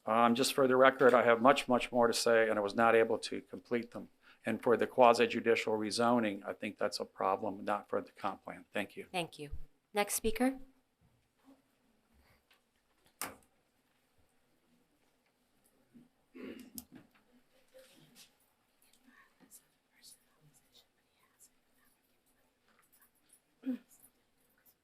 My name is Pat Wade, and I have requested to speak for 5 minutes on Ma'am, behalf. could you speak into the microphone, please? Thank you. My name is Pat Wade, and I have requested to speak for 5 minutes on behalf of the Citrus County chapter of the National Audubon Society. The request is on file. Yes, ma'am, go ahead. Thank you. Today, you're considering a revised application to rezone 16 acres from low-density coastal and lakes residential to recreational vehicle. The board voted against the original application. The revised application requests the same zoning change. Nothing of significance has changed in the application. Rezoning the subject property to RVP would be inconsistent with the county's comprehensive plan, neighboring and regional plans, and local, state, and federal policies. The land in question is a high hazard coastal zone, flood zone with no regional sewer system, necessitating a large mound septic system. Accessing the property requires driving 7 miles on a 2-lane road, then on a narrow winding road with several sharp turns. All of these roads flood on a regular basis, making ingress and egress and emergency evacuation difficult and at times impossible. Planning for coastal region requires the environment, public welfare, safety, and quality of life. Particularly important to the situation at hand are the following requirements: protect wildlife, living marine resources, and special habitat from inverse impacts of development. Protect aquatic reserves such as St. Martin's Marsh that is adjacent to the property.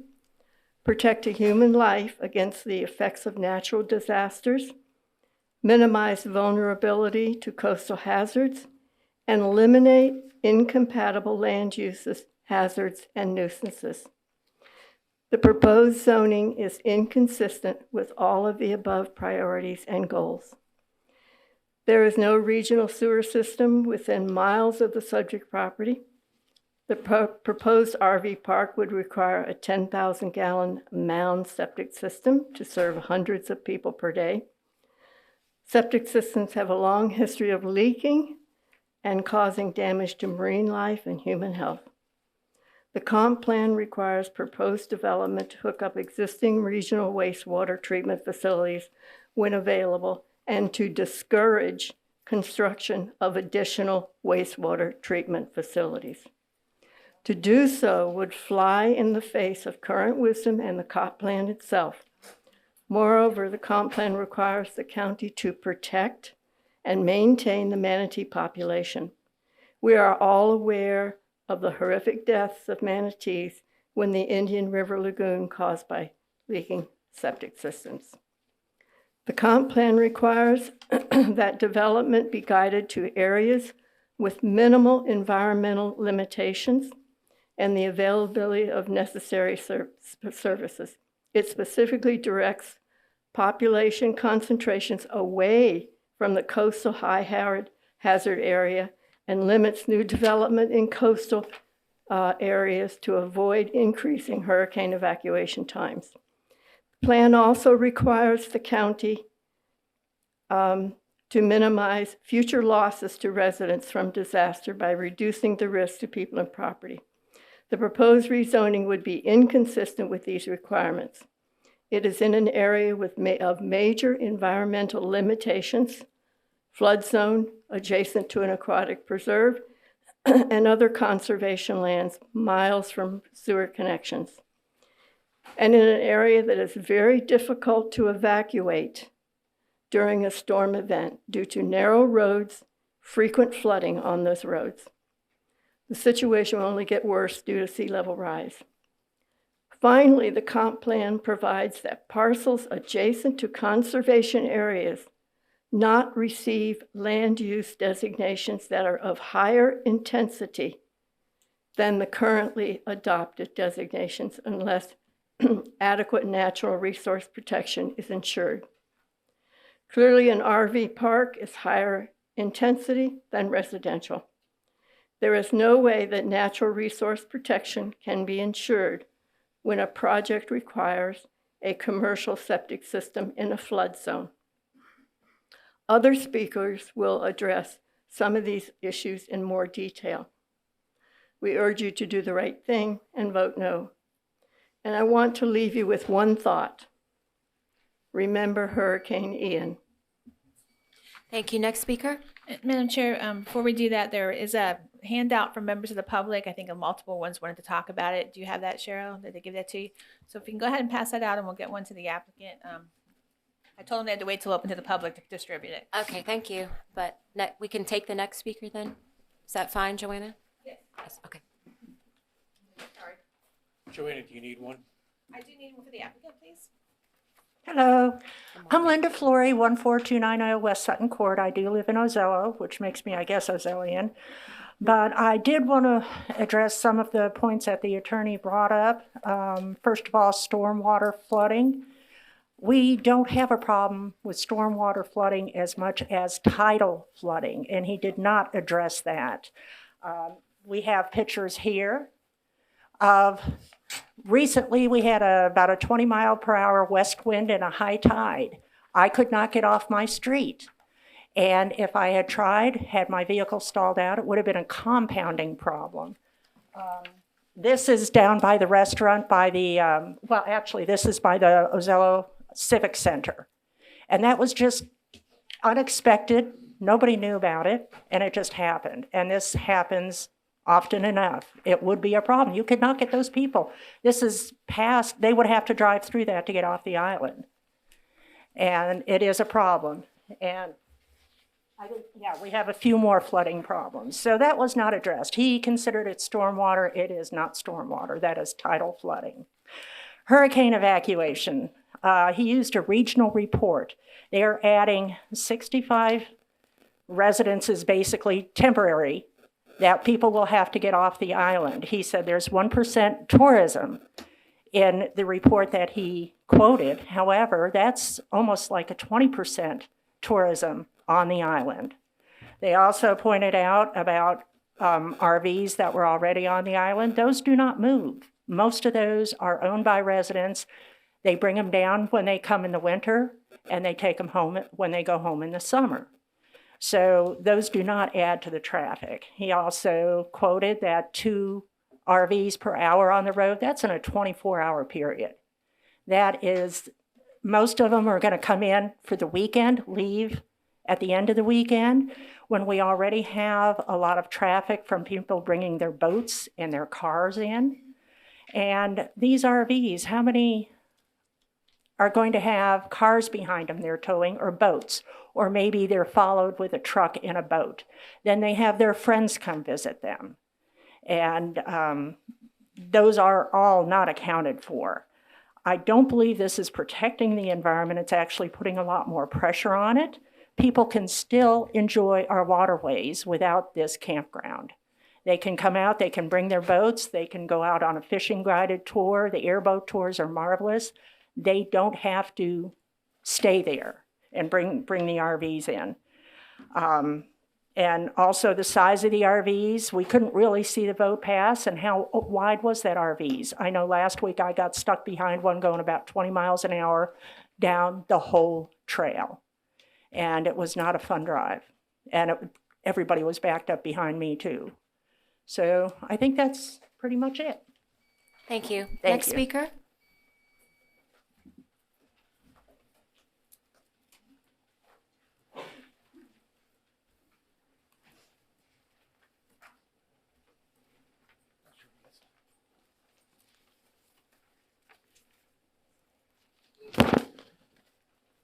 Hello, my name is Dick Urban. I live on 14240 West Seashell Court in Ozello.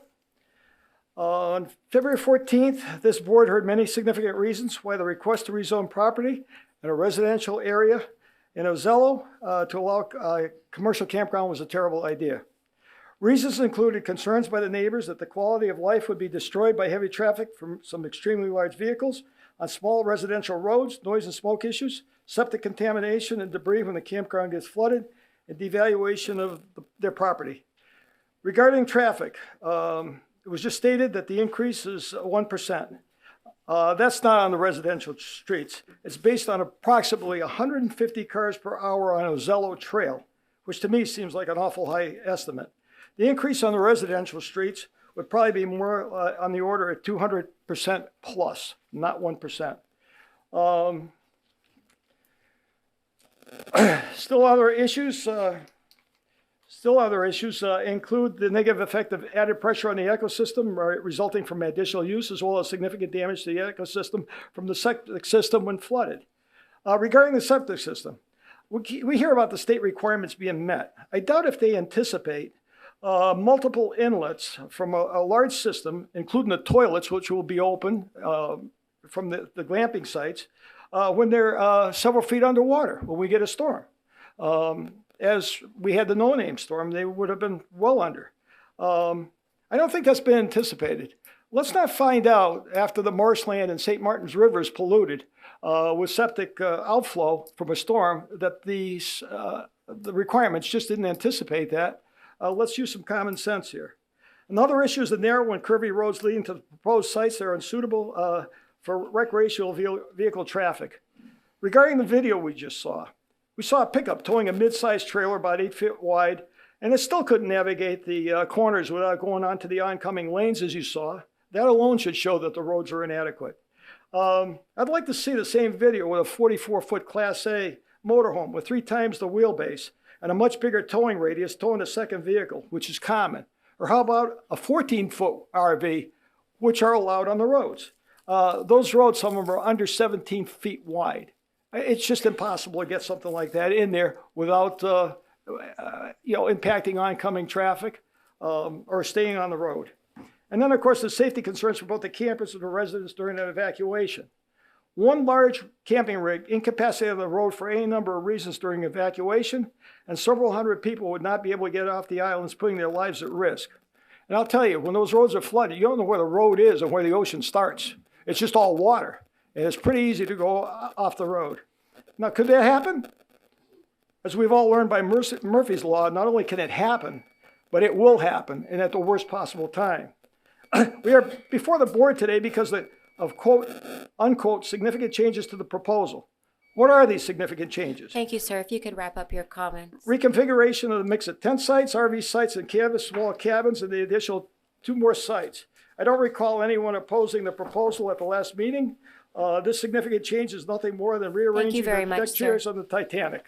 Thank you. No problems were addressed. Next speaker.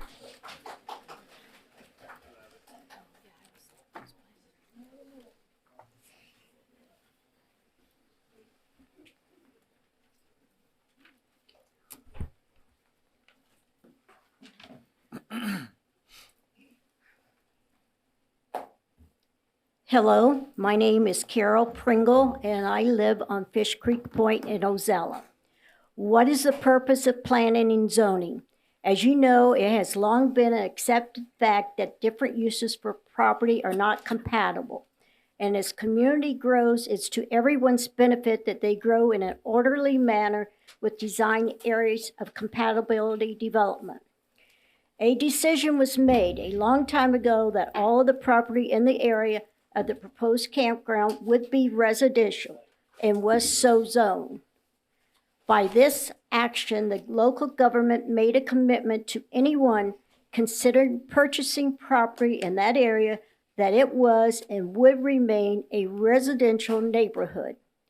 It gave future property owners the assurance that by choosing to live in that area, they would be guaranteed to live a peaceful life free from the negative impact of commercial use of nearby property.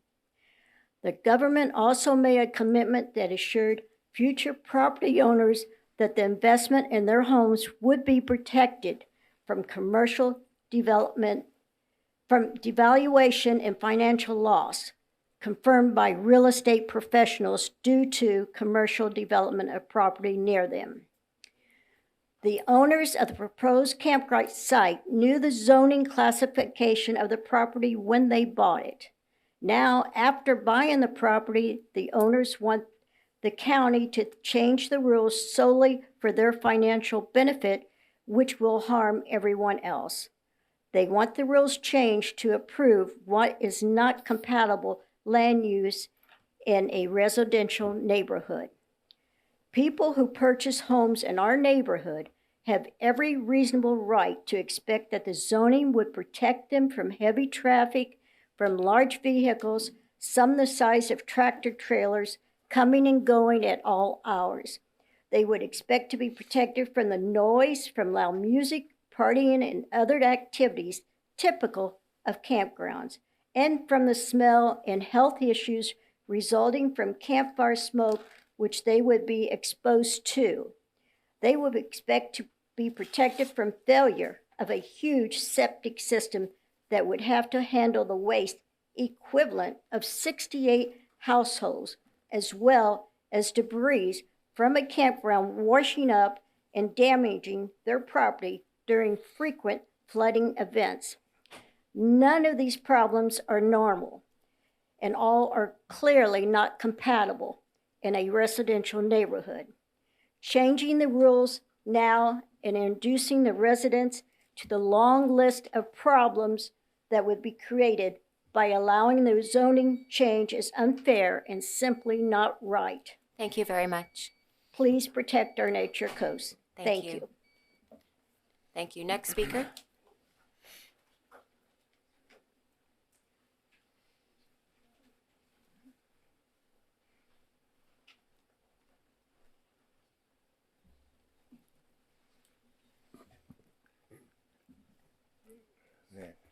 There we go. Hi, my name is Barry Schwartz. I live at 581 North Lake Circle, Ozello.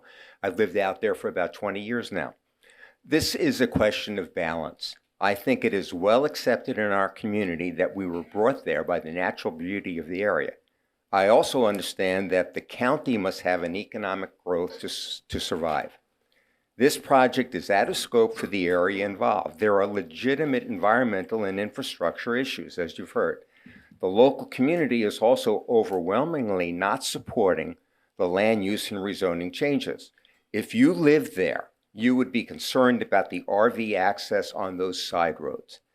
Something like this could promote the Nature Coast and be beneficial to the county if located in an area with better road access, sewer support, less risky exposure for environmental damage, without life-threatening tropical wind and storm surge. We urge you to recognize the fragile balancing act that defines and preserves the Nature Coast and deny the land use change and rezoning request. Thank you. Thank you very much. Next speaker. Remember, everyone, you can come up. You don't have to wait for me to call for next speaker. Just if you want to speak, just come to the podium.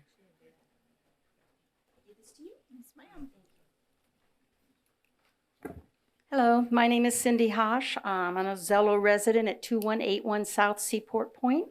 I moved there because of the natural beauty, and I don't want to see that change. I'm against any rezoning so that we can protect our fragile, wetland, residential community from being destroyed.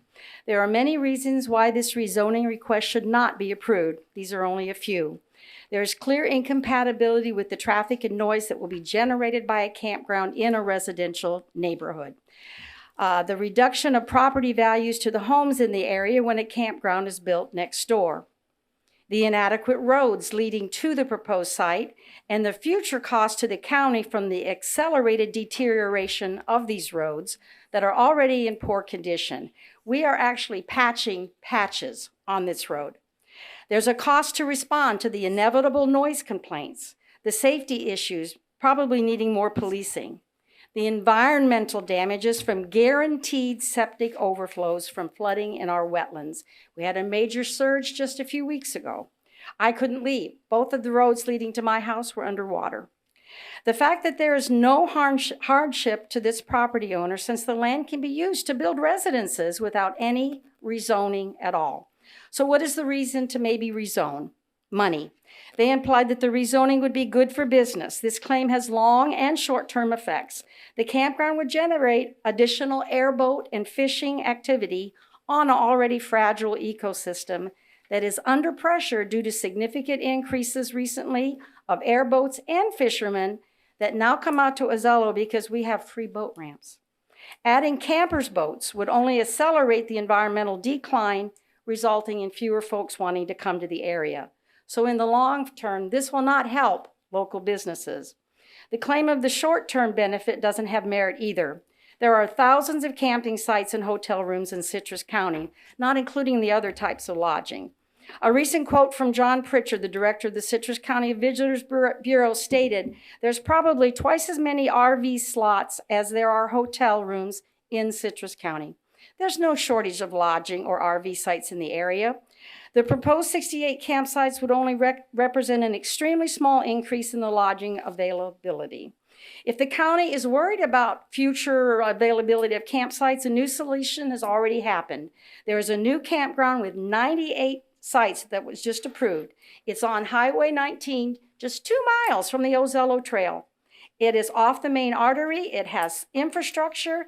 It is not subject to flooding, and it also has the advantage of sewers, which Ozello does not.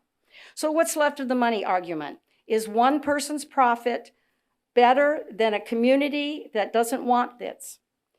Is one person's profit against the negative impact that rezoning would cause? Ozello is a small residential community. Aside from 3 small restaurants and a few marinas, we have no businesses on the island, nor do we want any. Thank you, ma'am. If you could wrap up your You have the opportunity to save a fragile ecosystem instead of rushing in afterwards to try to fix it. I say you vote no. Thank you very much for listening.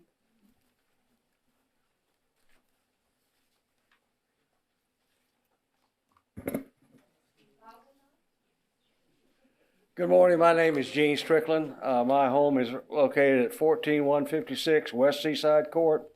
I will not be directly impacted by the proposed development. It is, however, the most devastating land use zoning application of a coastal low estuary property I've seen in my 42 years as an Ozello homeowner. I will not experience the 24/7 traffic, RVs, trailers, loud noises, wetlands, wetlands, wildlife impacts, but today I'm concerned about the safety of the people who will be occupying some of these temporary structures. I received a letter about 2 weeks ago from the Department of Growth Management, Citrus County. And this letter says that my area has been flooded several times. And it lists 7 different actions that I should take to improve the safety and protect our homes. It recommends certain things as permanent protection measures, such as turning off power to flood areas, elevate your house above flood levels, check your water entry points, dryer vents, install floor drains, overhead sewer backup valves. And then on the back page, I was surprised to see that the county will provide 25% grant up to $2,500 for us to actually accomplish and pay for some of these improvements to raise up the area so it wouldn't flood my property. And it says, secondly, if you're still interested in elevating your property above the BFE, or you can sell it to the county, and you'll get a 75% grant from FEMA to raise your property at a higher level, to elevate it. That was from the Department of Growth Management. I also received recently a report from the Department of Growth Management, which is your staff report, and it says this. It says that this property is, quote, entirely in a flood zone. It says, as you read the property, that the applicant's revised application still has deviations and it does not comply with the Land Development Code. And it says, however, though, surprisingly, we recommend 68 tents and pads for tents and RVs on the property. I really am troubled by the inconsistency from 2 different letters or reports from the same department. I don't really know what is Citrus County recommending for this type of low coastal property. I'm not real certain, but I know how we feel about it, and I know it's a very bad precedent that could really be bad for the future of our pristine coastal low areas. So your vote no would be greatly appreciated. Thank you. Thank you, sir.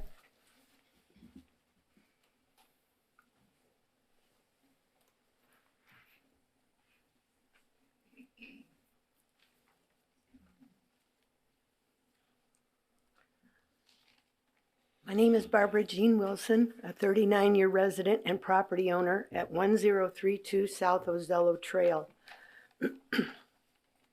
Change zoning to match comp plan, CL, not the other way around. CL makes sense for this property because of location. Any mobile home permits have expired. I pray that you can see beyond money and politics to the obvious many collateral damages this will orchestrate long term. As a former commercial fisher, winters were all about oysters. As the human population increased, so did the number of areas closed to harvesting due to pollution. They are a canary in the coal mine species. They are red flags already for a stressed ecosystem. Minimally elevated plumbing torn apart by floodwaters and floating debris would be tragic. Fort Island Trail Beach is closed often as it is. There are a few signs. Glamping is cool, vote yes. To this I would add, red tide is cruel, please vote no. Thank you. Next speaker.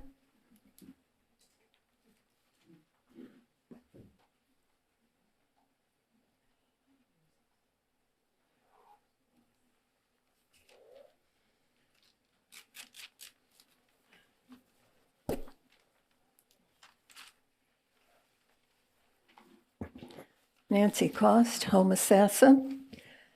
Dr. Gilbert White was a world-renowned 20th century American geologist who specialized in flooding, cause, effect, remediation, etc. His philosophy of accommodating nature instead of trying to master it had profound effects on policy and environmental thought. He said, "Floods are acts of God, but flood losses are largely acts of man." Acts of man? Like placing an RV campground on the shores of St. Martin's Aquatic Preserve, one of Citrus County's most valuable gems?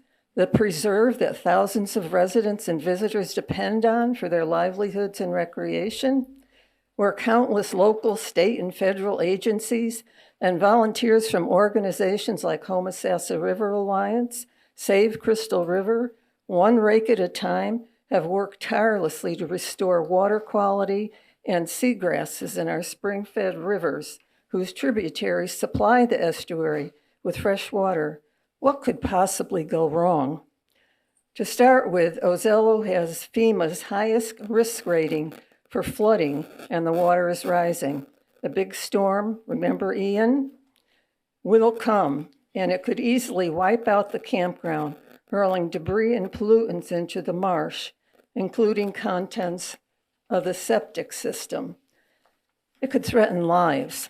Runoff from considerable impervious surfaces, vehicles, fertilizer, and other chemicals used by such an enterprise will end up in the marsh. The campground would be adjacent to a well-established residential neighborhood that would be forced to tolerate air, noise, and light pollution 24/7. The only access road has 2 lanes and no shoulders, hairpin curves, canals on both sides. It readily floods. It is unsafe and unsuitable for evacuation of numerous jumbo RVs. It will remain so into the foreseeable future. But perhaps the most egregious result is that one campground on the preserve will lead to another and another. A convenience store, car wash, gas station, ad nauseum. Dr. Gilbert was right. We can't stop the flood, but good planning with proper placement of development can sure alleviate losses. No to a zone change. Thank you. Next speaker.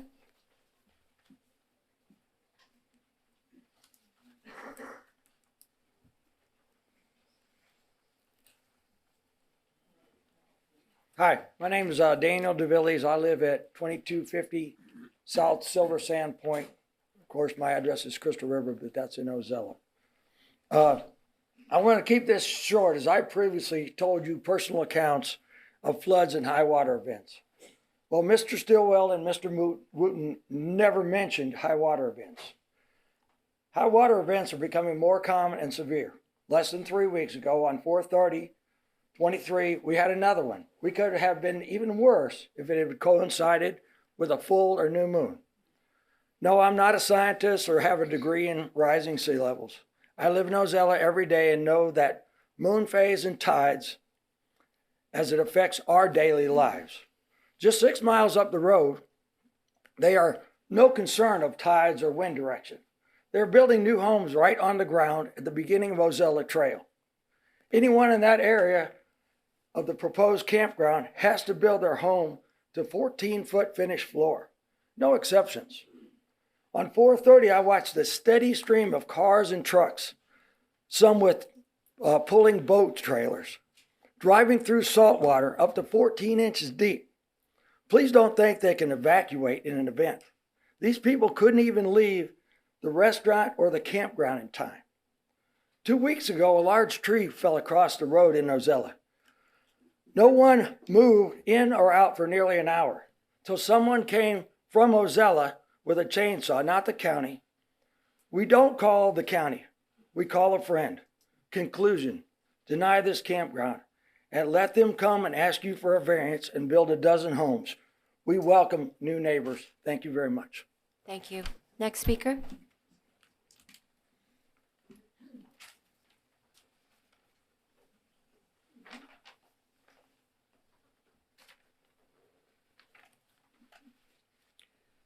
Good afternoon, maybe at this point.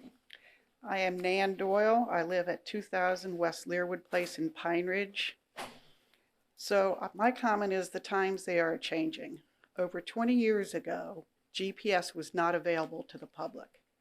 I spent 5 years of my 30-year career as a geodetic scientist in NOAA, observing global islands to see if it was sea level rise or land sinking that was flooding them. We compared tide gauges, permanent reference marks, and three-dimensional GPS data. There was no question whatsoever that sea level rise was already occurring then and since then, several of the islands we explored have been partially evacuated. I then spent many years working around the U.S. and internationally, researching and developing global usage of GPS. According to an interagency task force technical report of 2022, the escalating sea level rise along the U.S. coastline is projected to rise on average 10 to 12 inches in the next 30 years, which will be as much as the rise measured over the last 100 years. It's going up. An example of the damage and high cost caused by sea level rise is North Carolina's Outer Banks. My family spent 30 years vacationing in Kill Devil Hills, and one by one, all of the beach houses fell, and county zoning was changed more than 15 years ago to forbid building any new ones between the North Virginia Dare Trail and the ocean. Further south, it was on the news this week, Rodanthe is undergoing more destruction of houses. We don't have hurricanes yet. So this morning we saw 2 boat ramps for kayaks, but there's also a concrete boat ramp for faster boats. This will increase the number of boats traveling through the local coastal marshes and estuaries, especially if it is further expanded to allow restaurants for people to come back and forth to. Rather than further destruction to our environment, the St. Martin's Preserve abutting this project must be protected. During the 12 years since I retired to enjoy living in Pine Ridge and grown to love kayaking, our waterways are not clear anymore. The marshes that filter men's chemicals and trash are being destroyed. This attacks the health of not just the manatees, but all marine organisms. According to NOAA, among the top 10 kinds of trash picked up during the 2017 International Coastal Cleanup were food wrappers, beverage bottles, grocery bags, straws, and takeout containers, all made of plastic. Plastic does not decompose. How will plastic disposed on the land and water around this crowded park be controlled, especially when they throw it from their boats? Rainbow River fixes this. They patrol it. That's not viable here. Thank you very much for listening to us all, and please vote against this. Thank you.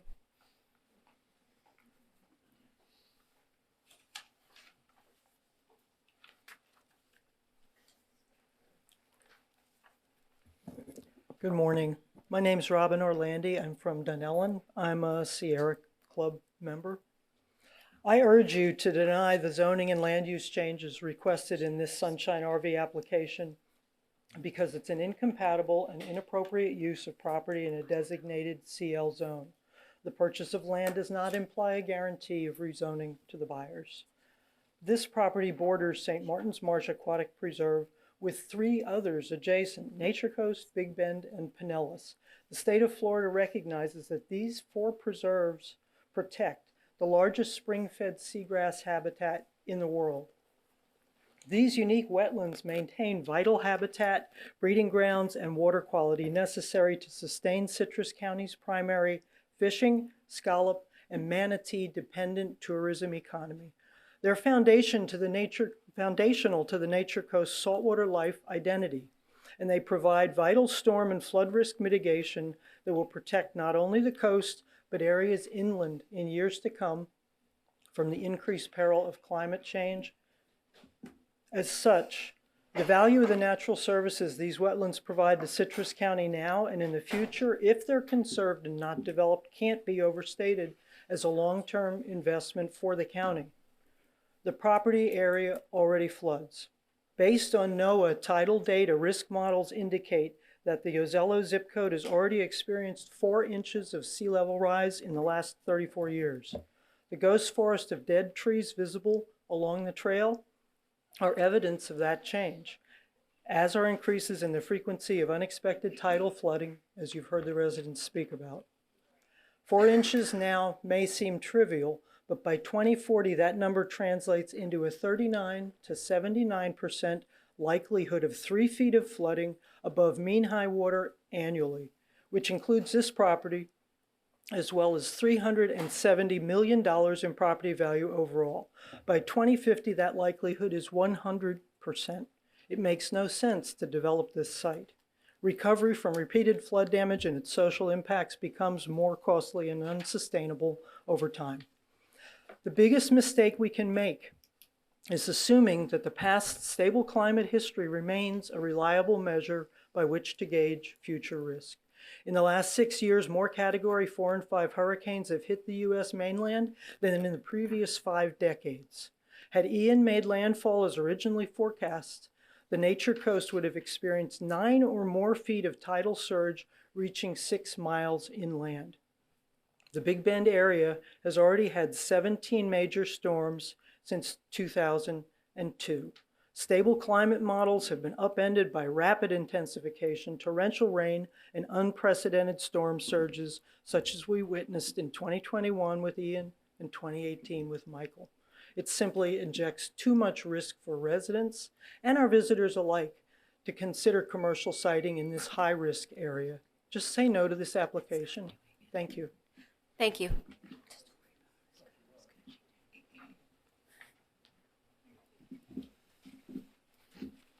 Good morning, Commissioners. My name is Devon Carollo. I'm a Florida native, but today I speak to you on behalf of the Sierra Club Adventure Coast, which includes Citrus County.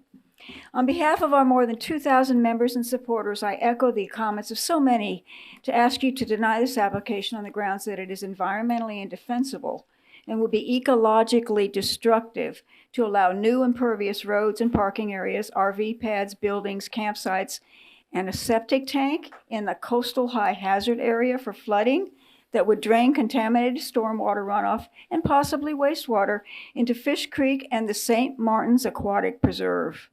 We recommend that rather than permitting development in Citrus County's western wetland and mangrove buffers, that you choose instead to preserve and restore them to provide one of the best mitigation strategies for coastal flooding in Florida. And it doesn't cost you a dime. Mangroves and seagrasses are natural buffer zones that slow and diffuse storm surge and reduce floodwaters that once landward become contaminated by debris, toxic chemicals, and sewage. As sea levels rise, coastal wetlands will migrate landward, adapting and protecting our coast in ways that engineered hardscape designs do not. Wetlands strengthen our resiliency. The owners of this property have already exhibited a callous disregard for their value and are currently being investigated for chopping down mangroves without permits. Significant flood events and rising groundwater have resulted in the overflow and displacement of septic systems and the erosion of septic mounds. These spills carry bacteria, viruses, and pharmaceuticals into surface waters and groundwater.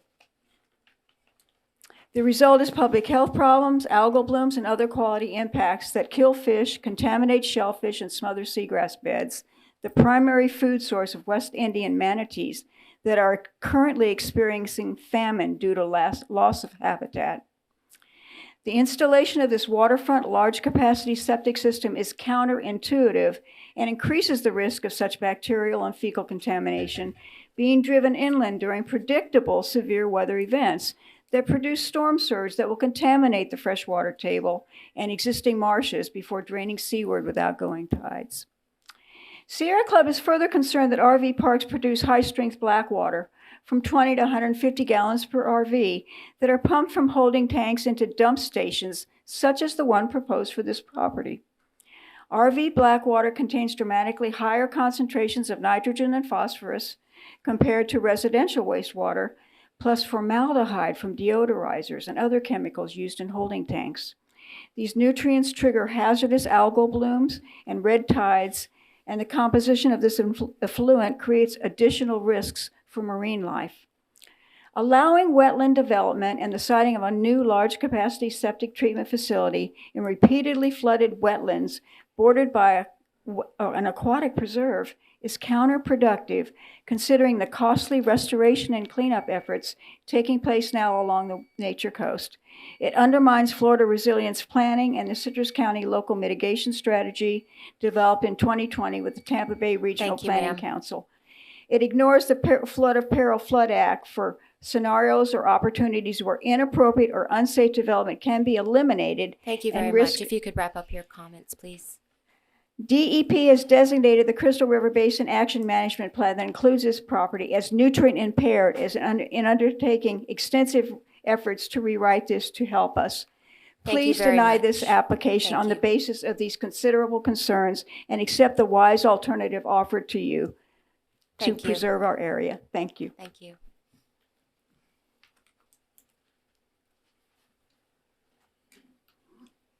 Pamela Larson, Dunellen, Citrus County. This RV park is entirely in a 100-year floodplain. It makes sense to keep it CL in the comp plan. Please vote to deny. Thank you. Thank you. Next speaker.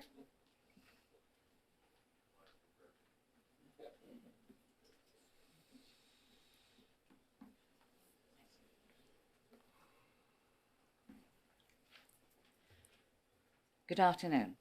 My name is Abigail Morrison, and I'm talking for Dr. Peter Vandenberg, who unfortunately can't be here today. He has a PhD in microbiology and was a member of the University of South Florida. I'm sorry, did you state where your residence? Oh, sorry, Ozello. Okay, thank you. Of course. In the recent revision of the Fish Creek RV campground, the following changes are noted. A 16,000 plus square foot mounded septic system with a 10,000 gallon tank and a dump station. Mounded systems are much preferred in areas of high groundwater and shallow soil depths. The constructed mound contains a drain field trench, treatment of the effluent grey water and black water, which is fecal matter and urine, occurs as it discharges to the trench and filters through the sand. There are a couple of problems with this, of course. Problems with the system include a lack of destruction of bacterial pathogens, viruses, and parasites in the black water. No destruction of chemicals and drugs in the grey water. Mounded systems are destroyed during high water flooding, which is experiencing a high flood zone. We are in a high flood zone. This flood water moves very rapidly, destroys the mound, and distributes the contents of the tank and field into the surrounding wetlands. According to the scientists at the UF Marine Station in Cedar Key, when these mounded systems fail during flood episodes, the following are observed. A. Nitrogen release, resulting in red tide, for instance. This causes immediate damage to the environment, the economy, and people, closing beaches and ending ecotourism. B. Bacterial pollution, detection of certain bacterial pathogens in shellfish, closure of oyster harvesting, and scalloping. So here's problem number 2. Problems with the required dump station, which station is typically a large tank, 1,000 gallons, placed in the ground with a concrete pad placed over it. Access to the dump station is through an open lid, and the RV pulls next to it and dumps the contents of RV waste into the dump station, which contains both grey and black fecal water. Simple seasoning flooding will distribute nutrients, bacterial pathogens, and viruses into the surrounding wetlands. Containment with a dump station is impossible. In a 2020 study published in the Septic Tank Journal, I didn't know there was anything like that, but anyway, it was demonstrated that the biological strength of the dump station effluent is 10 times stronger than typical household waste effluent in carbon and total nitrogen. Also present in its effluent are chemical deodorizers, which contain formaldehyde, which you were just told about, and that's a carcinogen. Do you want cancer? When both systems fail in a flood, who will pay to fix the wetlands when they are destroyed, if they ever can be fixed? How will the county or the RV park pay to restore lost ecotourism, fisheries, wildlife, wetlands, and the many lives destroyed by the destruction of this pristine environment? If you can, Thank you very much for your time. You have a beautiful speaking voice. Everyone should get her to come up and read it. Thank you. I was the patsy this time. He made me do it. Thank you.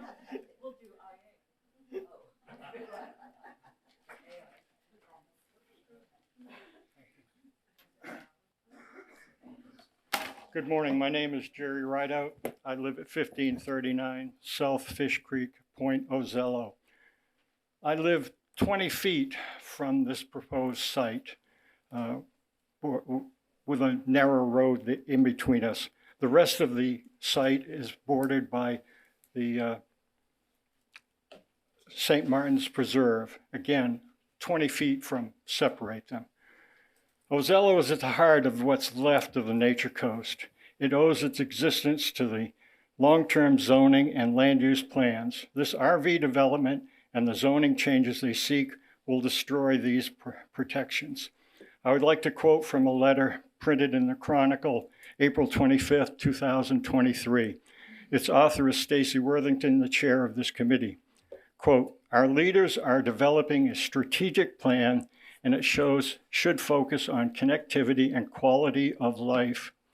We must establish proactive infrastructure development projects that improve access management, traffic flows, sewers, and high-speed internet.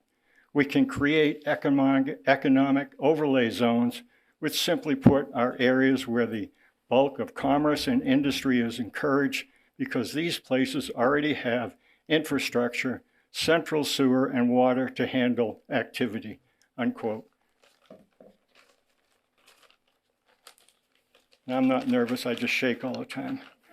My takeaway from this letter is that Chairman Worthington has faith in the current and long-term planning and the future long-term planning. She stresses the importance of safe, well-designed roads, central sewers, and the protection of existing communities. In contrast to these items, the proposed RV development is 7.5 miles from the nearest adequate road, has no central sewer, and despite stories to the contrary, would need to engineer and build its necessary infrastructure because almost nothing exists, certainly nothing usable. What Ozello has is the protection of long-term planning in the form of land use laws and zoning that clearly define it as a residential community. The residents of Ozello are here to defend the laws. If this application is granted, it will be quickly followed by other developers whose argument will be the precedent this would create. If this happens, it would be a disaster for the community of Ozello and the very nature of the Nature Coast. Please reject this RV development. Thank you. Thank you. Next speaker.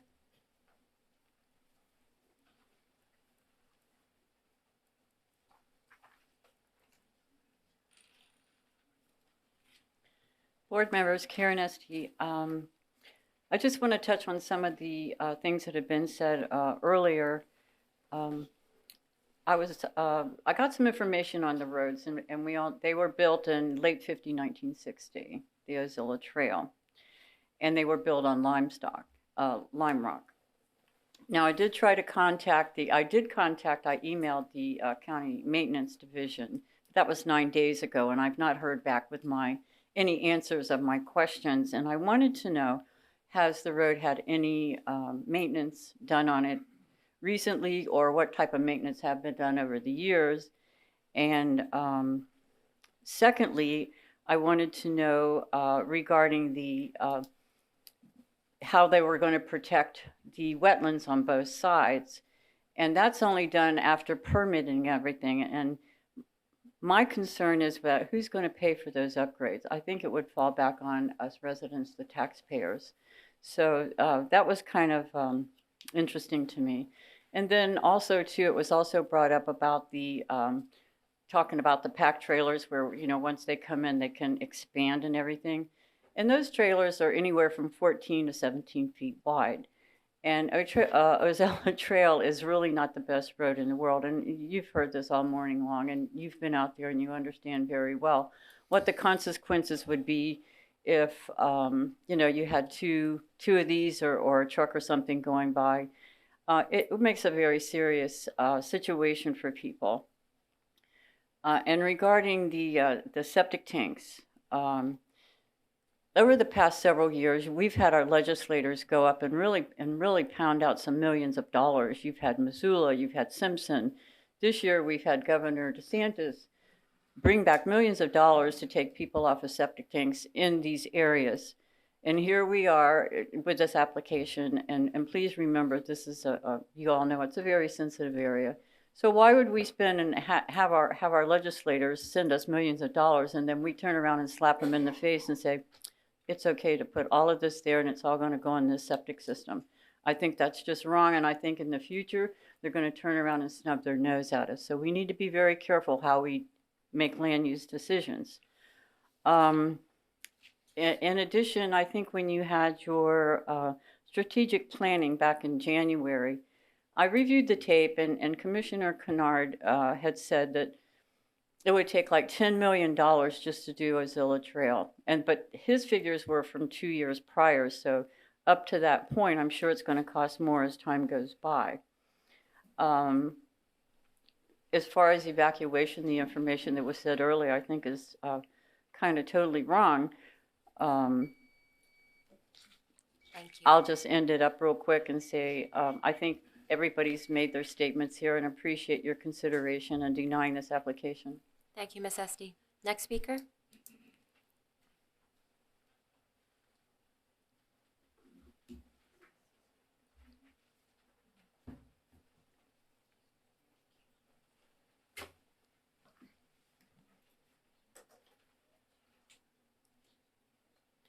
Ma'am, we have a microphone if you prefer. I'm fine. Okay. I can stand for a few minutes anyway. I've got my escort back here. My name is Susie Broadwell, and I live at 1559 South Fish Creek Point in Ozella. I want to talk about the parks and the roads. I know you've heard it all morning, but the following RV parks are located in Crystal River. You've got Encore Crystal Isle, Rock Crusher, Nature's Resort, and Clam Haven, and a few more. All these parks are located on major highways. They have easy access for large mobile homes, or RVs, I'm sorry. These roads have signs, traffic signals, bike paths, sidewalks, lighting, turning lanes, and divided highway. The proposed Fish Creek Glampground RV Park is located in a residential neighborhood. The roads traveled are Estuary, Bear Creek, South Fish Creek Point. They're all in a residential neighborhood. The roads are very narrow. They have blind spots and are very curved. No sidewalks, bike paths, lightings, turning lanes, divided highways. There's one stop sign at the intersection of Bear Creek and Estuary. That turns onto a very narrow culvert. You get a large truck pulling a large boat. You have to back up if y'all meet together because it's difficult for the truck and the boat to back up to let you go by. You cannot pass that culvert at the same time with a larger vehicle. I had a four-wheel drive Ford Bronco. An approaching vehicle does have to give way. RVs pulling boats and cars, they have to unhook. They cannot back up if they're that large. They can't back up. That will block traffic in either direction in a residential neighborhood, which will restrict if an ambulance or a fire truck has to get by, they cannot pass that culvert. We're landlocked at that time. We can't, there's no other way out but boat if you have to get out.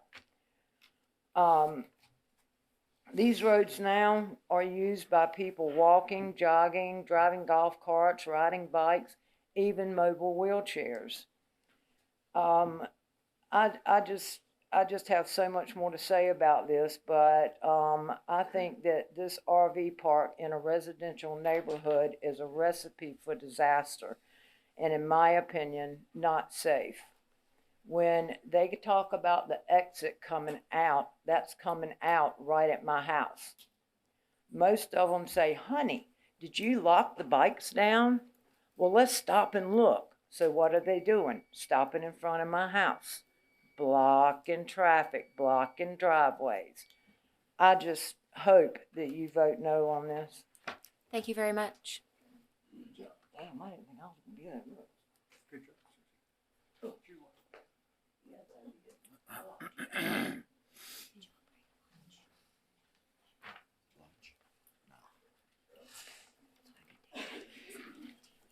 My name is Mary Whitehead, and I live on South Fish Creek Point in Ozella.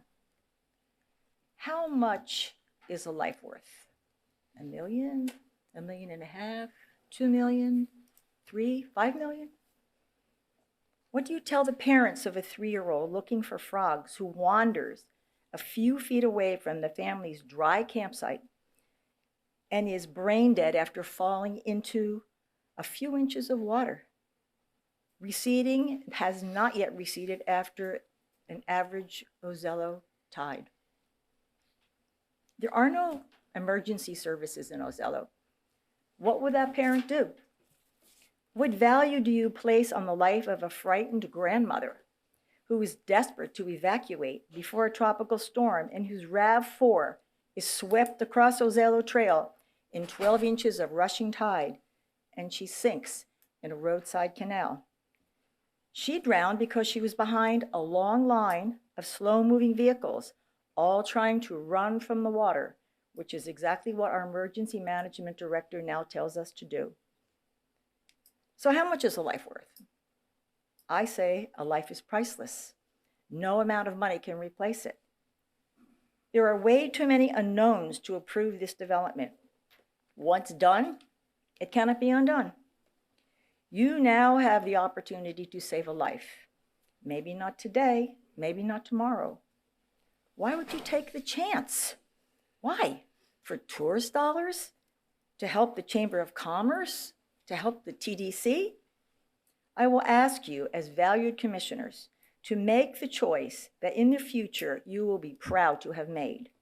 As human beings who value life, please deny this application. Thank you. Next speaker.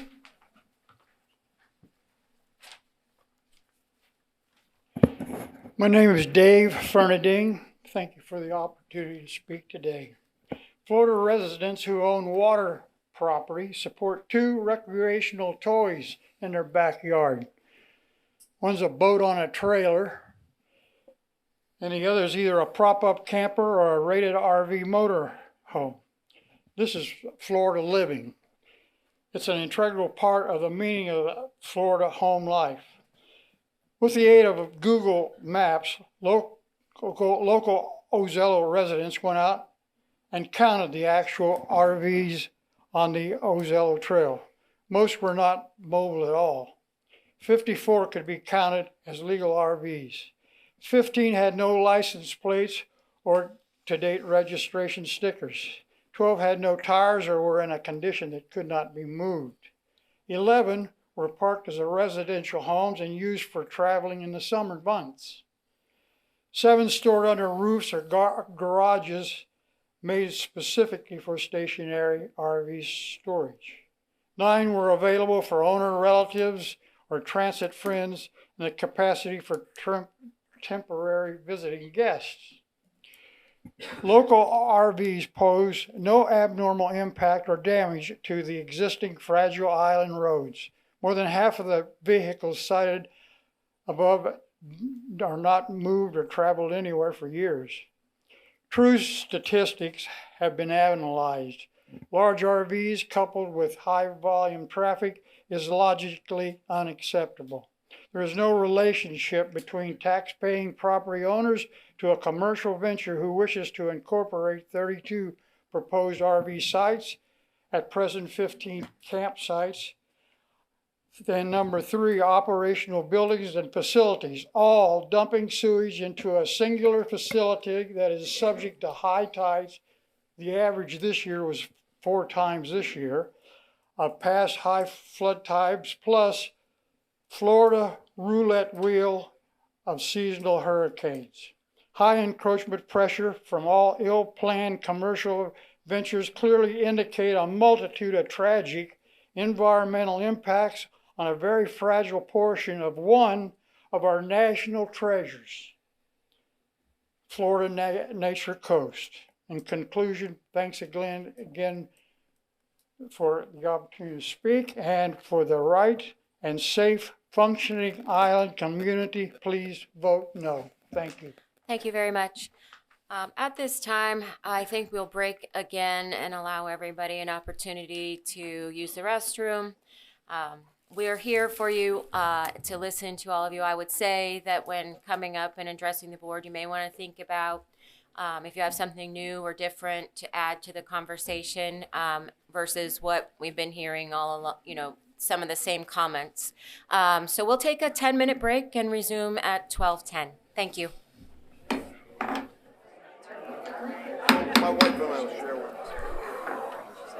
If everyone could please take their seats. At this time, we will resume open to the public and looking for the next speaker in opposition to the application before the board.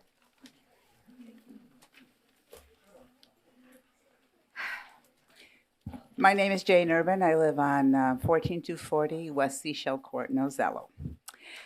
In 1970, singer-songwriter Joni Mitchell wrote a song with the following lyrics. They paved paradise, put up a parking lot with a pink hotel, a boutique, and a swinging hotspot. Don't it always seem to go that you don't know what you got till it's gone? They paved paradise, put up a parking lot. In 1970, when that song was written, there were many coastal communities in Florida where nature and the natural environment were unspoiled by commercial development. Wildlife and the natural beauty of the environment were undamaged and pristine for all to appreciate and enjoy. Paradise all. In the 53 years since, that has all changed. Greed and commercial development prevailed over wisdom. Paradise was paved, with one exception, Ozello. Through a fortunate series of circumstances, including good planning of late, Ozello has remained unspoiled, natural, uncommercialized, unpaved. There is a long list of sound, practical reasons why rezoning to allow a campground on Fish Creek in Ozello is a terrible idea.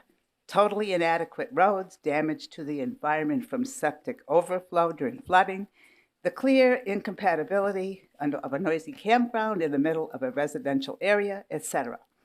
However, we should also not overlook the lessons that were learned by the destruction of all the other formerly pristine coastal communities in Florida. We should have the foresight and wisdom to preserve the last remaining unspoiled coastal community in Florida, not so much for ourselves, but for those that will come after us, to allow them to see and enjoy the gift that nature endowed on all of the Florida coastline communities, which now remains only in Ozello.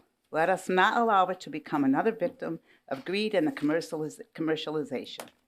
Unfortunately, we, the residents of Ozello, cannot do it ourselves. Because we are not big enough, the statutes do not allow us to self-govern and determine our own future like larger communities. If that were not the case, this ill-conceived idea would be dead on arrival if presented to any Ozello self-governing board. One person's profit versus all that would be lost, it would not even be close. As you must certainly know by now, there is an overwhelming opposition to this request by the folks who live in Ozello. They live every day with a clear awareness and deep appreciation that it is special and unique. It's a natural paradise that preserves the character of what water-centric communities in Florida used to be. I think it is safe to say that not a day goes by when every resident of Ozello reflects on how truly privileged they are to live there. We know what we have, and we are fighting to not have it gone. Recently, a book about Ozello was published titled 3 Bridges to Paradise. The title says it all. The rezoning request is literally to allow paving paradise to put in an RV parking lot. Let's not lose what we got. Please listen to the will of the people.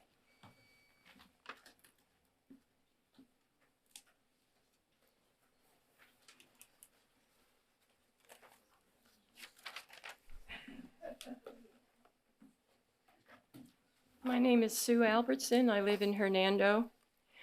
When I decided to move to Florida more than 20 years ago, I chose Citrus County over all the other places I looked at because of the natural landscape that I saw here. I'm sure that is the reason some people decide to make this their home, and the reason other people enjoy visiting here for the ecotourism, as it's been called. Ecotourism is a type of nature-based tourism that emphasizes reducing or eliminating your environmental impact. It is a form of tourism involving traveling to natural areas and conserving the environment, which improves the well-being of the local people. Its purpose may be to educate the traveler or to provide funds for ecological conservation, which will directly benefit the local community. Since the 1980s, ecotourism has been considered a critical endeavor by environmentalists so that future generations may experience destinations relatively untouched by human intervention. And that is the wild place of Ozello, a small piece of old Florida in Citrus County. The Fish Creek Plan fails to honor so many of the principles I just mentioned. Calling it an ecotourism business is just greenwashing a development that is totally inappropriate for the wetlands that surround it. Instead of promoting the health and conservation of the natural environment, the proposed RV campground will instead degrade it. Much of our area relies on tourist activities such as fishing and kayaking. The RV park could devastate those businesses due to a leaking septic system and water contamination. It would be short-sighted to destroy the very thing that people come here for. I am an Audubon member, and I love the natural world. But it is not only bird watching that is popular in Citrus County. Here is an excerpt from the April issue of Florida Sportsman magazine. From a bird's eye view, the maze of Ozello's backcountry is highlighted by vast mangrove islands, oyster bars, and seagrass beds. We found willing redfish casually cruising around island points, in cuts through the numerous bars, and in the swift currents between mangrove islands.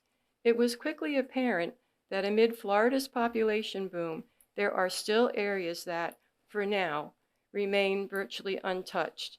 This vast mangrove habitat that buffers the open Gulf is backed up by a Spartina salt marsh.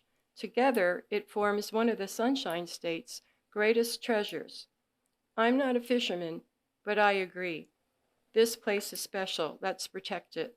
Please vote no on this application. Thank you. Thank you.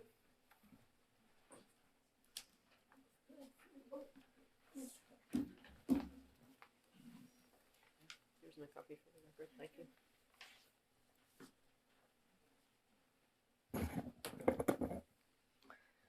Maxine Connor, Homosassa, requesting 5 minutes to speak as the Natural Resources Chair for the League of Women Voters of Citrus County with my letter on file, please. I would like to draw the attention of our PDC to the excellent May 13th letter from Dr. Don Wright. He is Professor Emeritus of the Virginia Institute of Marine Science, College of William and Mary, a retired coastal scientist, and he lives in Marion County. Dr. Wright has been studying coastal resilience issues for years and is a content expert on the vulnerability of the Nature Coast. He co-authored the book Tomorrow's Coasts, Complex and Impermanent. He has also recently given a well-researched PowerPoint presentation entitled Climate Change Impacts on Florida's Gulf Coast, Anticipating and Adapting to the Future to our local Sierra Club and League of Women Voters groups. In his letter to the PDC, he expressed his opposition and his serious concerns with the application for the Land Development Code change. I urge you, and this is me talking now, I urge you to carefully consider his scientific findings and to vote no on this application for land use change. Leave it as a low-intensity coastal and lakes to protect this vulnerable coastal area. The project would be in a coastal high hazard area, and flood zone in our Gulf Coast is low-lying. The resilience of low-lying coasts relies heavily on healthy wetlands and their vegetation. Mangroves are especially effective in buffering against storm waves and surges. Damage to mangroves and other wetland vegetation increases the vulnerability of coastal ecosystems and nearby communities. According to the Florida DEP Site Inspection Report on January 3rd, 1,275 square feet of protected mangroves were altered on this site without FDP authorization. Things are changing. Global sea levels have been rising, but more so on our Gulf Coast. A few inches of vertical rise can cause saline groundwater to penetrate significant distances landward, contaminating the freshwater supplies of coastal communities. Saltwater penetration into previously forested environments can and has caused dieback of land-stabilizing vegetation, allowing for enhanced susceptibility to coastal erosion. This is already happening in Ozello's ghost forests. Compound floods from combined storm surge and torrential rains pose the most serious threats to our region. Intense development bordering St. Martin's Marsh Preserve will reduce the buffering effect of leaving this area undeveloped and not disturbing its native vegetation and wetlands. But the greatest threats to Florida's Gulf Coast are from tropical cyclones, which are now developing more abruptly and becoming larger and more intense because of elevated sea surface temperatures. The low-lying continental shelf fronting Florida's entire west coast significantly amplifies storm surges. We cannot forget how Hurricane Ian rapidly intensified, changed course, and made landfall near Fort Myers. The death toll was 148 people. Ozello is part of a unique area of the continental shelf that incubates much of sea life that provides food and supports the tourist and local economy. Examples are sport and recreational fishing, boating, family vacations, biking, hiking, scalping, manatee viewing, local restaurants, and lodging. People from all over the world come here to enjoy these things as well as just taking in the natural environment. It is not wise management of natural resources to put a large mounded septic system in this vulnerable coastal area bordering St. Martin's Marsh Preserve, which also borders the New Nature Coast Aquatic Preserve. It is likely to fail during a flood event contaminating this area. Contaminants can move inland and seaward with the tides. Our health, safety, and welfare and local economy depend on clean water. The state and local river groups have invested a lot of money to clean up our local rivers. Allowing a large septic system and pump out station in this vulnerable coast area will add more pollution that fuels red tide and causes human respiratory problems, kills fish, kills seagrass that manatees feed on, thus starving and killing manatees. In addition, our government is investing a lot of taxpayer dollars in septic to sewer conversions to restore our polluted waterways, and approving this application would run counterproductive to those investments. As it is, Fort Island Trail Beach periodically has signs not to swim in the water due to contamination. Residents and visitors wanting to visit beaches on the Gulf Coast have to go to a website to be sure that the beach they want to visit is safe to swim in. Dr. Wright urges the PDC to not recommend the change in the Land Development Code from Low-Intensity Coastal and Lakes District to RV Park District. He writes that denial of this change should be considered to be in the best interest of the health and welfare of the majority of the citizens in coastal Citrus County. This view is in line with the League of Women Voters of Florida 2023 program for social policy in Florida, which promotes, quote, the health and safety of all Americans, unquote. We would like to see the county and local citizens and groups work together to collaborate and help make decisions like this to protect our nature coast. Please deny this application to change the land use code. This would set a dangerous precedent and open the floodgates to continue changing the land development code from one which currently protects our vulnerable coast by having the goal of preservation and if developed, only the lowest intensity. Ms. Maxine, if you could please wrap up your comments, please. Yes, ma'am. Thank you. More RV parks on the coast with large septic systems would ensue if this is passed. Please protect the nature coast, and thank you very much for listening.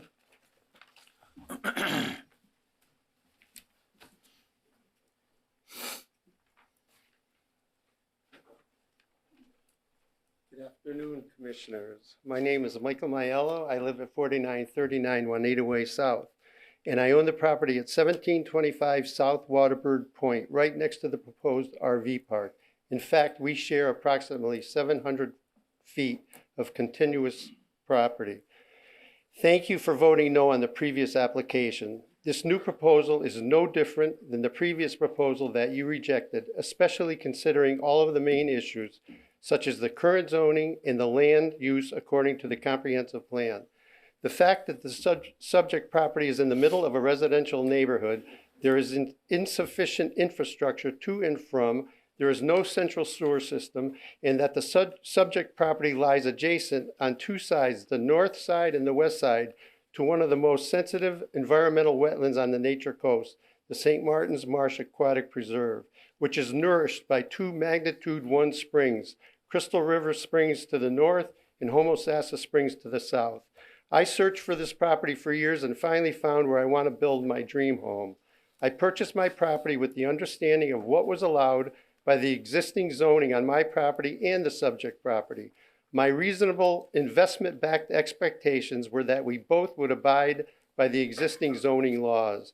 The applicant proposes to change the existing zoning to allow uses that are not compatible, not comparable, and not consistent with the current comprehensive plan, nor are they consistent with the current existing zoning on the property. The Florida statutes define compatibility as a condition in which land uses or conditions can coexist in relative proximity to each other in a stable fashion over time, such that no use or condition is unduly negatively impacted directly or indirectly by another use or condition. The land uses of my property and my neighbor's property will definitely be directly negatively impacted by this proposed change. There will be unprecedented traffic, car horns, parties, loud music, campfire smoke, cigarette smoke, litter, dogs barking, boat motors, noise from the pool area, loudspeakers, voices, and noise all hours of the day and night. In addition, there will be irreversible existential impacts on the St. March Aquatic Reserve. Please vote no again on this. Thank you. Thank you.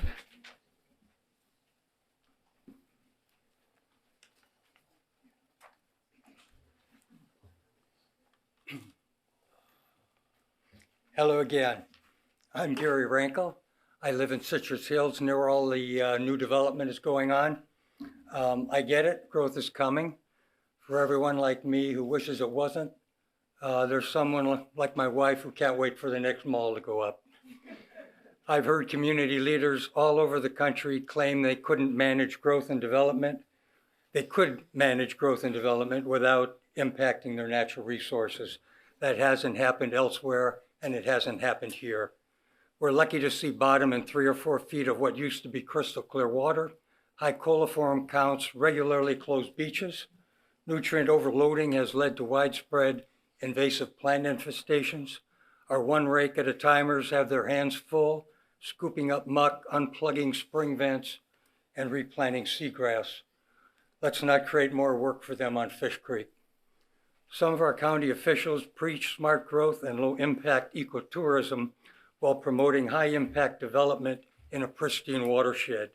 A watershed that would be serviced by essential septic system, certain to leak nutrients from its vast drainage field, and likely to spew sewage during periodic flooding.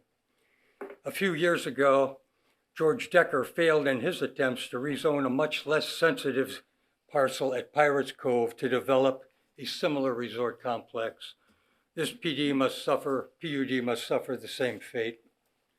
On a broader scale, this 10-month exercise has exposed the ambiguous nature of our planning documents and an application review process where environmental protection is given short shift.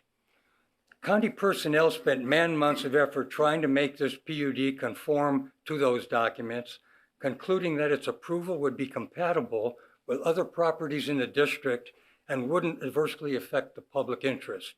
Your chairperson underscored this compatibility, asserting that RV parks are an approved use in the district and issues like the problematic septic system, infrastructure, and cabin design are for others to consider later on.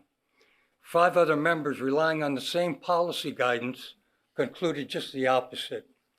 Unlike Sweetwater and Meadowcrest, Fish Creek isn't just about rezoning, creating more lodging, and maintaining neighborhood integrity.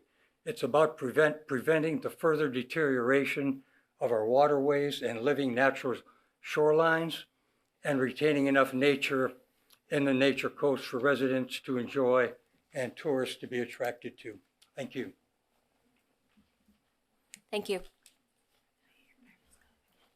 Any other speaker?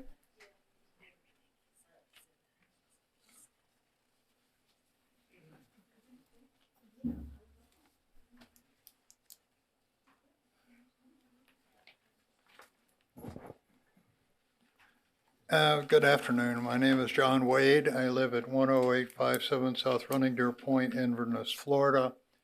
I appreciate the opportunity to speak to the board.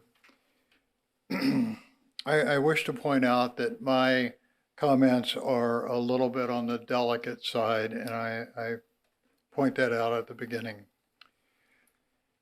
Mr. Stillwell stated that the issue of destruction of the mangroves has no impact on this hearing, but will be handled by another agency.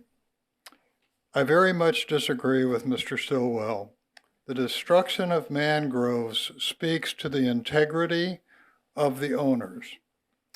If the removal of mangroves, i.e. cutting or trimming, is not done by the letter of the law and without the proper permits, then the people who did it cannot be trusted to abide by any requirements set by this board or any board, i.e., If Mr. Stillwell believes that the integrity of applicants is not relevant to be considered, he's wrong. If people are prone to violate environmental regulations once, why would they not disregard any requirements in the future? I request that this application be denied. Thank you. Thank you. Next speaker.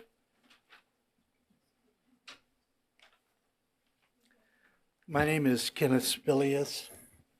I live in Inverness, and I speak for a lot of people with the Citrus County Audubon Society, as I'm the current president of Citrus County Audubon. I also have a unique twist on this whole conversation in that I am a camper and I support camping, but not at this location. I'd like to tell you about a little camping story that I have.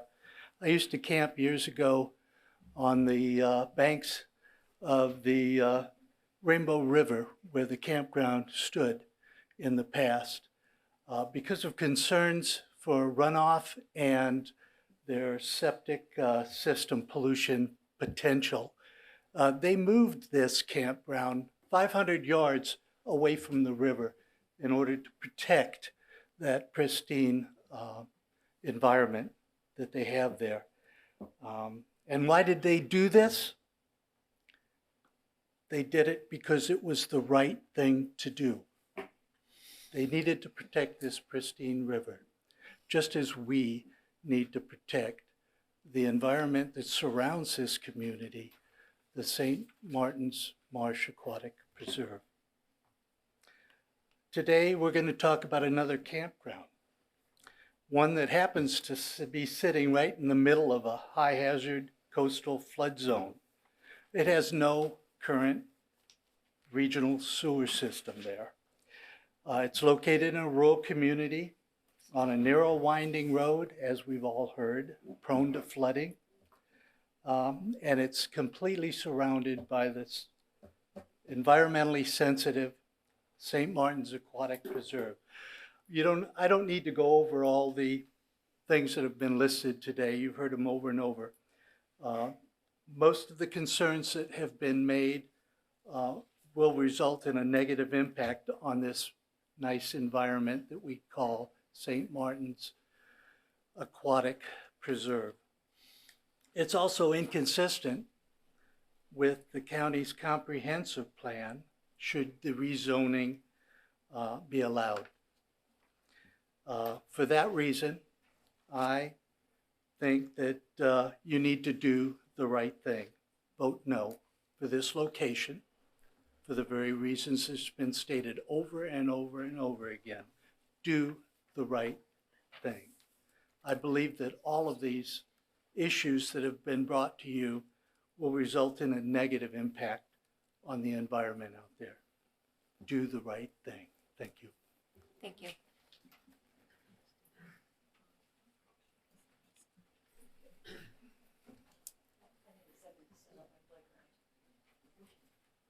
You don't have the luxury of being able to do videos. So get the community to come together and take pictures. Just want to see what it looks like at the area. I'd like to see what happens. Wait to start talking till you get to the mic, please, so we can record you.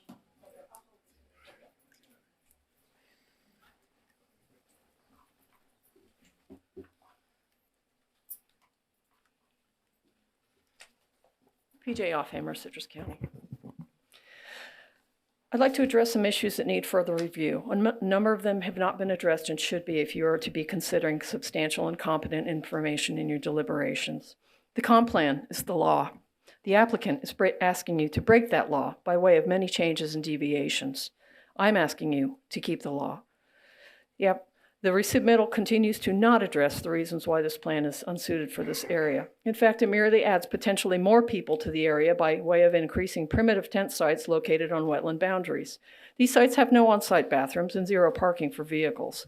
Where will the campers and guests park Imagine the chaos of a scallop season resembling the mini lobster season in the Florida Keys. It's a horrific event that results in much damage to the environment and campgrounds. Locals despise it. Let's not bring that here. Further reasons to deny this application are inadequate infrastructure. Let's start with roads. The access roads consist of a 2-lane road with almost zero area to pull off the side of the road, unless you want to end up in the marsh. After 7 miles on this road, you would have to enter via residential roads and narrow bridges, often filled with residents walking dogs, getting exercising and enjoying their peaceful surroundings. This plan proposes a commercial driveway onto a residential street. This area is not zoned commercial. Underlying zoning for the surrounding area is residential and conservation lands.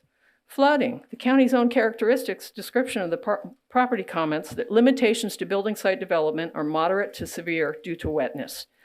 The applicants have lived here for 3 years and have not yet learned the true wrath of nature's wrath. The sunny day flooding on April 30th started without warning and ended with floodwaters as high as 12-inch deep on Fish Creek Point Road. This was neither a full moon nor a high tide. Longtime residents can verify that these flood happenings are more common and ever increasing in severity. Septic. The current comp plan does not allow for development without sewer services. The county and state regularly discourage septic tanks in flood zone and evacuation zones for good reasons. They fail regularly. Are you willing to change the comp plan to allow something that will fail and will require power to run its systems? These are not just gravity systems. They need pumps and an instantaneous backup power source so the system doesn't go down. When it fails because of power or saturation or both, residual sewage seeps out of the sides of the mound as it is most permeable.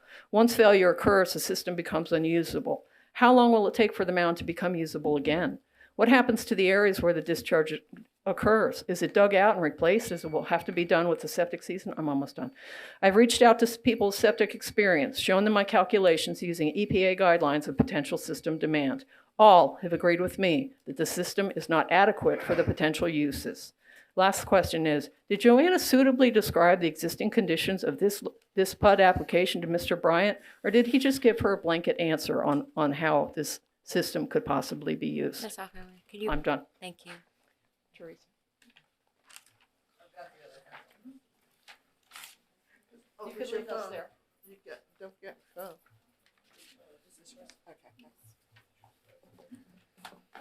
Good afternoon. Good afternoon. Teresa Walden. I live in Lecanto, and I'm finishing her 5-minute speech. Compatibility. Let's talk about it. The surrounding areas, of course, are residential and conservation. Residents of both environments, people and animals, they deserve the life of quality that they live there for.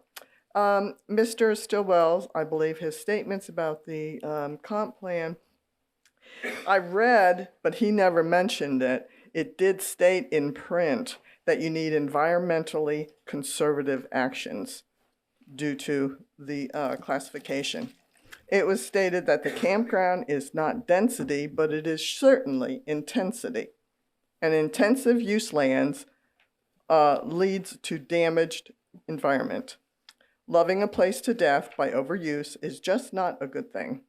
We must protect, of course, as you know, the St. Martin's Preserve. The boat ramp. Why is this portion of the application being overlooked? If the PUD is dead, why are they operating it at all? They certainly didn't have a continuous business operation over the years. Why did they add fill without permits to create a beach fire pit to host Fireside Fridays? How many of the public are really going to access this parcel and add to the capacity? Who has maintenance control? Who has overload control? There will be no control. Where will they park? There is just not enough parking for everyone that has the opportunity to show up on a weekend when somebody's throwing a party because they rented one site that overloads into 20 people. Why is the zero setback footprint of the ramp building being ignored? After all the recent discussion over setbacks, why overlook this glaring example? Where does water runoff go? Of course, it goes into the canal. Applicants have shown they don't like to follow the rules by illegally living in an RV on the property, removing large areas of vegetation and Florida protected mangroves. The campground. Applicants state they can strap tents in a 24-hour period, yet the manufacturer states it's 48 hours with a crew of 2 people. But straps do not protect the bathrooms. When you have the water, the intrusion, you've got pollution. Or capping the septic, removing the AC units and furniture, that all goes into the water. How exactly is that going to happen? Straps will not hold in a level 3 hurricane of 129 miles an hour. It will all go into the water. We all know the facts. Please vote no. Thank you. This is the future. Thank you. Next speaker. Next speaker. Going once, twice. At this time, we will have rebuttal from the applicant, seeing no more opposition. Mr. Stillwell?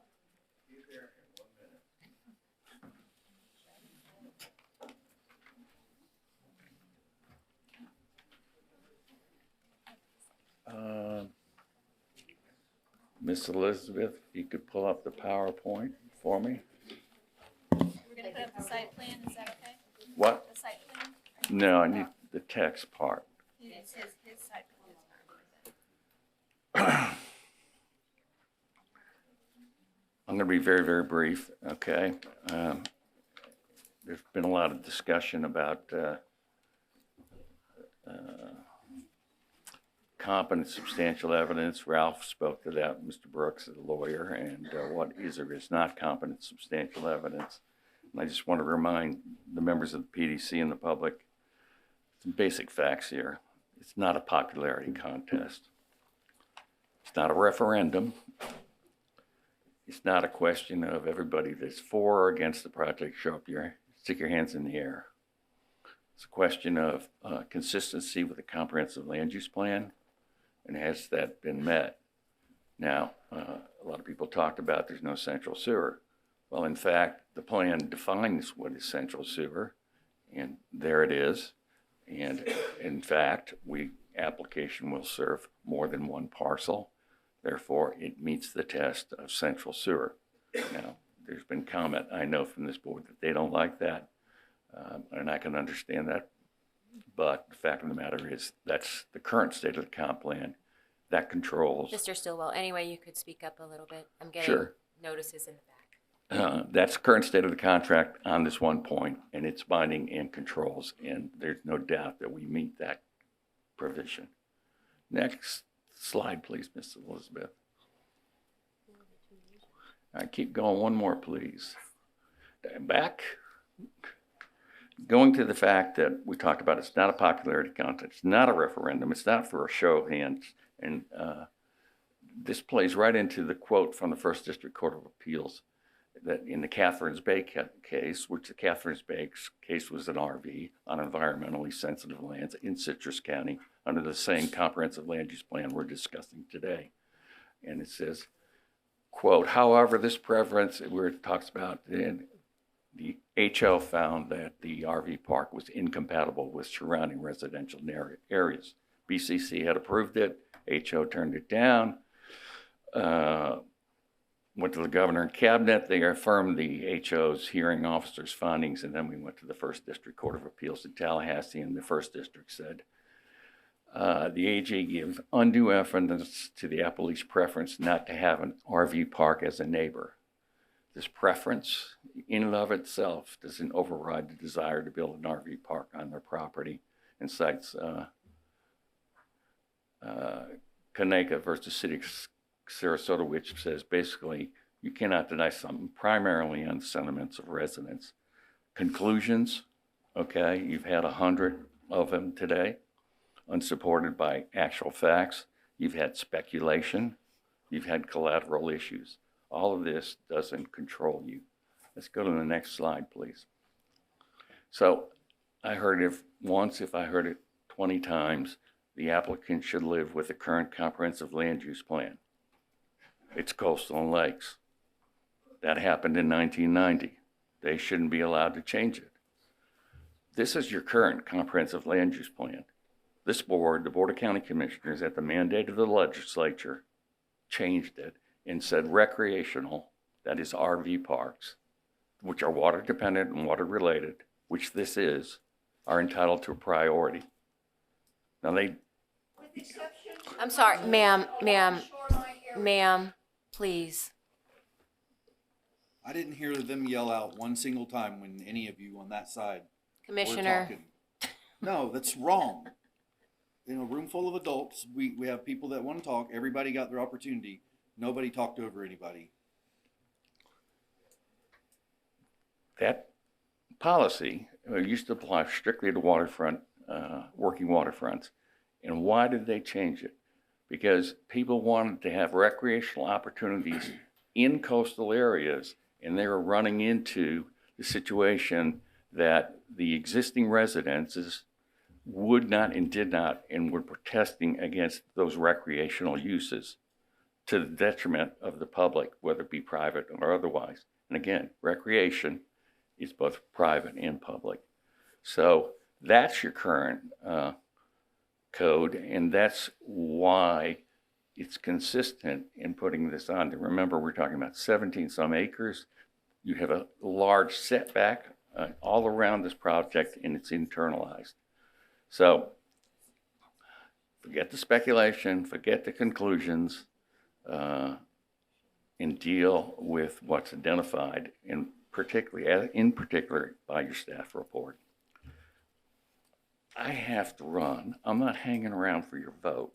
Don't interpret that as anything other than I got a busy schedule, please. Okay, don't hold it against my client or me. All right. Thank you, ma'am. Thank you. At this time, we are closing the public portion of the meeting and bringing the discussion back to the board. Who would like to begin? Could I say something just, everyone is very passionate in here, and a lot of people address me directly. Some generalized comments that I made in the Citrus County Chronicle that were legislative. I would just like to say at the top before everyone begins, they were legislative in nature, and this is a totally different role that I am playing today. This is a quasi-judicial role where we're sitting as jury and basing our decisions based on fact and the law. So with that said, who wants to begin? Mr. Stone. I'll lead off. I believe that, the Ozello Keys is just too small of an area for a development of this size. There's no infrastructure to support it. What infrastructure there is subject to flooding. The county engineer may not worry about flooding in the Ozello Keys, but they have tides twice a day. And if they've already testified, if there's a stiff wind coming out of the west, it'll flood. Mr. Stone, can you speak? It'll flood. And if the wind lasts for any length of time, it'll stay flooded for days.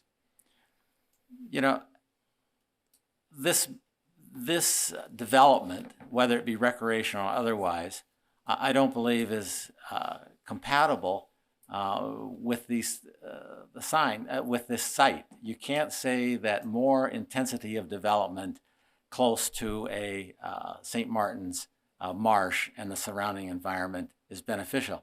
The current standard, if they did not, we heard that the current standard, if there was not this exception, would be 3 houses on this piece of property. 3, okay, instead of 68, albeit temporary residences, but they are changing out constantly, and if they're going to stay in business, they should certainly have more than 3 residents at a time. So the intensity of development close to the St. Martin's Marsh is just way over what the standard is, i.e. three houses. Okay, so I can't think anybody could think that was beneficial. And that is the current standard. That's not 40 years ago saying, oh, well, we used to have a trailer park here 40 years ago. That's what the current standard would allow that we've heard from staff. And so I would have to say that all the surrounding areas are either conservation, wetland, or single-family residence, and I see no reason to change the designation. So I will not be supporting this. Thank you. Anyone else? Commissioner Barnes? Yeah, Commissioner. First of all, I just want to thank all the input that y'all gave us in emails and voice your opinion. And I really want to thank the applicant and Mr. Stillwell for presenting, a very complete package to us. I want to first start with saying that I believe in the project. I think the project is exactly what Citrus County needs. I think it'll boost our tourism, and I believe it will give us a lot more tourist dollars, as we heard today. But what I don't believe is that the location is not correct for this project. I don't believe that the septic system of any kind, especially a mound system, 200 feet or 250 feet, 300 feet, would be as sufficient on any, just the 1 foot that I've heard numerous times today of the water rise affects the mound system. I have studied the mound systems. I worked with FEMA for 34 years. That was one of the subjects. The St. Martin's Aquatic Reserves. I wrote an article, co-authored an article about the St. Martin's back in 2012. I do believe that it is the most pristine area that we have in Citrus County, and probably anything close to this would be in Sarasota. So I really want to protect that by putting in, clamp site. I don't believe the clamp site. I've stayed in a clamp site in Bear Mountain in California, and those little canvas tents. Looking back at it, thinking, "Wow, we're going to shut this down for a hurricane." It's impossible. It would have to be removed down to the deck to prevent any kind of a damage.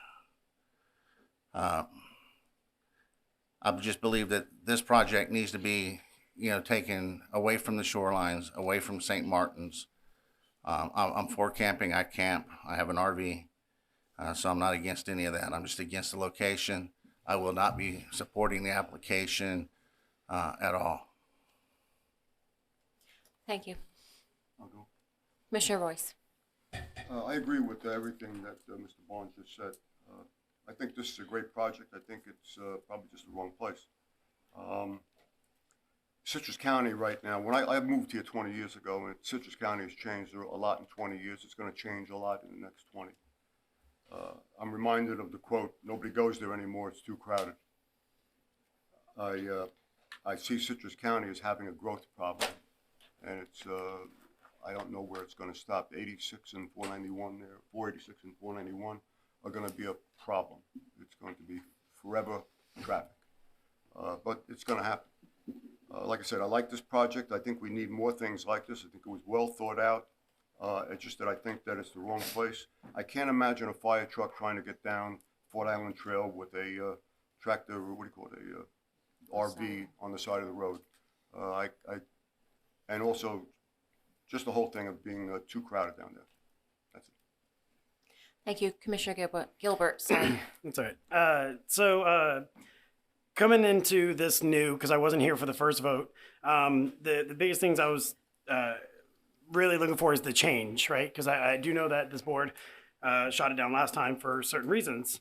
I will say, as someone who is, I'm not an RVer. I'm not. I do own a truck and I do own a boat. That's as big as it gets. So I don't imagine the issues that everyone describes about driving the RVs through the tight spots, when I do know that we probably have some superb drivers that can make it look easy for us. But I do want to be fair. I think it is a great idea. I think it's something that could be very beneficial to us. But I am worried about the traffic pattern coming in and the sewer comments that were made today. Again, it's I I don't want to say no, purely based off of popularity or anything else, but just what's in front of me, I don't think I can support it just because of traffic and sewer. But I don't like the idea of not in my backyard, but go put the growth in someone else's backyard because it's not fair to someone else. So I want to be careful of that mentality. Let's have arguments on infrastructure. That's great. But I don't like the not in my backyard attitude. That's all. Thank you. Yeah, I'll wrap up real quickly with pretty much we've been here all day listening to the same thing being said over and over again, so I'll spare everyone else the same, but I wasn't in favor of it last time. I'm not in favor of it this time. And I think the McGrades, did I say that correctly? The McGrades, I think that they really care about the community. I don't believe a lot of the things that people are saying about them or this project. I think it's a great project. I've been in Citrus County since I was 5 years old, so it's like 20 years ago. And Ozello is a beautiful. 25, Dave. Ozello's a beautiful area. I sell real estate. When people want to know what Old Florida looks like, I tell them to drive out Ozello Trail. People that don't have the opportunity to go out on boats, if you want to know what the coast of Citrus County looks like, you drive out Ozello Trail. There's an amazing restaurant down at the end. There you get a really good understanding of why you see this map, and there are no houses anywhere along it. So I think it's a great plan. I just think it's the wrong area. I'll be voting against it. Thank you. I'm just going to go now too, since I'm going to say the same thing sort of that you just said, is that we've all sat here for a very long time today, and I was in favor of this project the last time it was presented, and I have not heard any competent or substantial evidence that changed my opinion on this matter today. I heard a lot of talk about it's inconsistent with the comp plan, talk about compatibility. I think last time I said the proof of compatibility is that it already existed. While it hasn't existed over the past 10 years, it existed previously. And other proof of compatibility where RVP is near residential would be Nature's Resort, Camp and Waters, Sun Retreats, Chassahowiska RV Campground, Crystal Isles, Trails End. And I think the increased buffering that the applicant has provided would help to minimize the conflicts. I mentioned earlier that I did 2 site visits. On both site visits, I saw mounded septic tanks in most, if not all, of the homes along Fish Creek. I went there this past Sunday after 2 days of heavy rain. I have no doubt that Ozello has flooding. I mean, I've driven down there. I think it's not somewhere I would live, but you know, because of the flooding, but you all love it and it's beautiful and I want to protect it too. But I do see this as a low intensity ecotourism opportunity. And I also see that it meets the comprehensive plan, and if they satisfy section 17.6.12, and in this actually satisfies policy 17.6.5, specialized commercial needs such as water dependent and water related uses, temporary accommodations for tourists and campers within the general coastal lakes and rivers areas shall be provided within the future land use plan and standards for development provided within the county land development code. So for those reasons, I'm still in favor of the application. And once again, I understand I'm not popular here today, and that we're just making a recommendation to the Board of County Commissioners, and so you will have another opportunity to present all of your information. And I would say to the applicant, the one thing that crossed my mind where I would say I worry about the compatibility would be that gate code box. So you might want to think about that. Madam Chairwoman. Yes, Commissioner Bass. Excuse me. I don't feel that the applicant has sufficiently answered several of the questions. One of them regards the protection of the septic system. If he really wanted to, or the applicant really wanted to prove to us that this was really a great development, then I think he would have had enough staff with him that they could have answered several of the questions that we have brought forward today regarding the septic system. The applicant also stated that these campgrounds are going to fold down on themselves and that they're going to, be bungee cord or wrapped up somehow. That doesn't make any sense in how we would be able to protect the environment when we have 9 feet, 10 feet of water on top of them. in order to keep the safety of St. Martin's, I think that this particular development with that 10,000 gallon septic system would create a large problem for us out there. The other thing that really kind of annoyed me was that the applicant stated, I believe she said, some of your concerns we've taken care of. And in Ms. Couture's comments even, she stated that some of the concerns were taken care of. Well, you had a second bite of the apple. I think you should have come in with all of the concerns addressed. So based on what I have seen, I will not be voting in favor of this application either. And with that, I would like to make a motion. Thank you. You're Commissioner welcome. Bass. The Planning and Development Commission finds application number CPAA PUD 22-13 inconsistent with the Citrus County Comprehensive Plan and Citrus County Land Development Code, and the board recommends denial of the application to the Board of County Commissioners based upon the evidence and testimony presented in the staff report and conclusions regarding this petition. Thank you. Second. We have a motion by Commissioner Bass and a second by Commissioner Barnes. Any further discussion? Okay, all in favor, say yay. Yay. Yay. And opposed? No, nay. So motion carries 6-1. And Madam Chairman, this will be heard by the County Commission on June 20th at 5:10 p.m.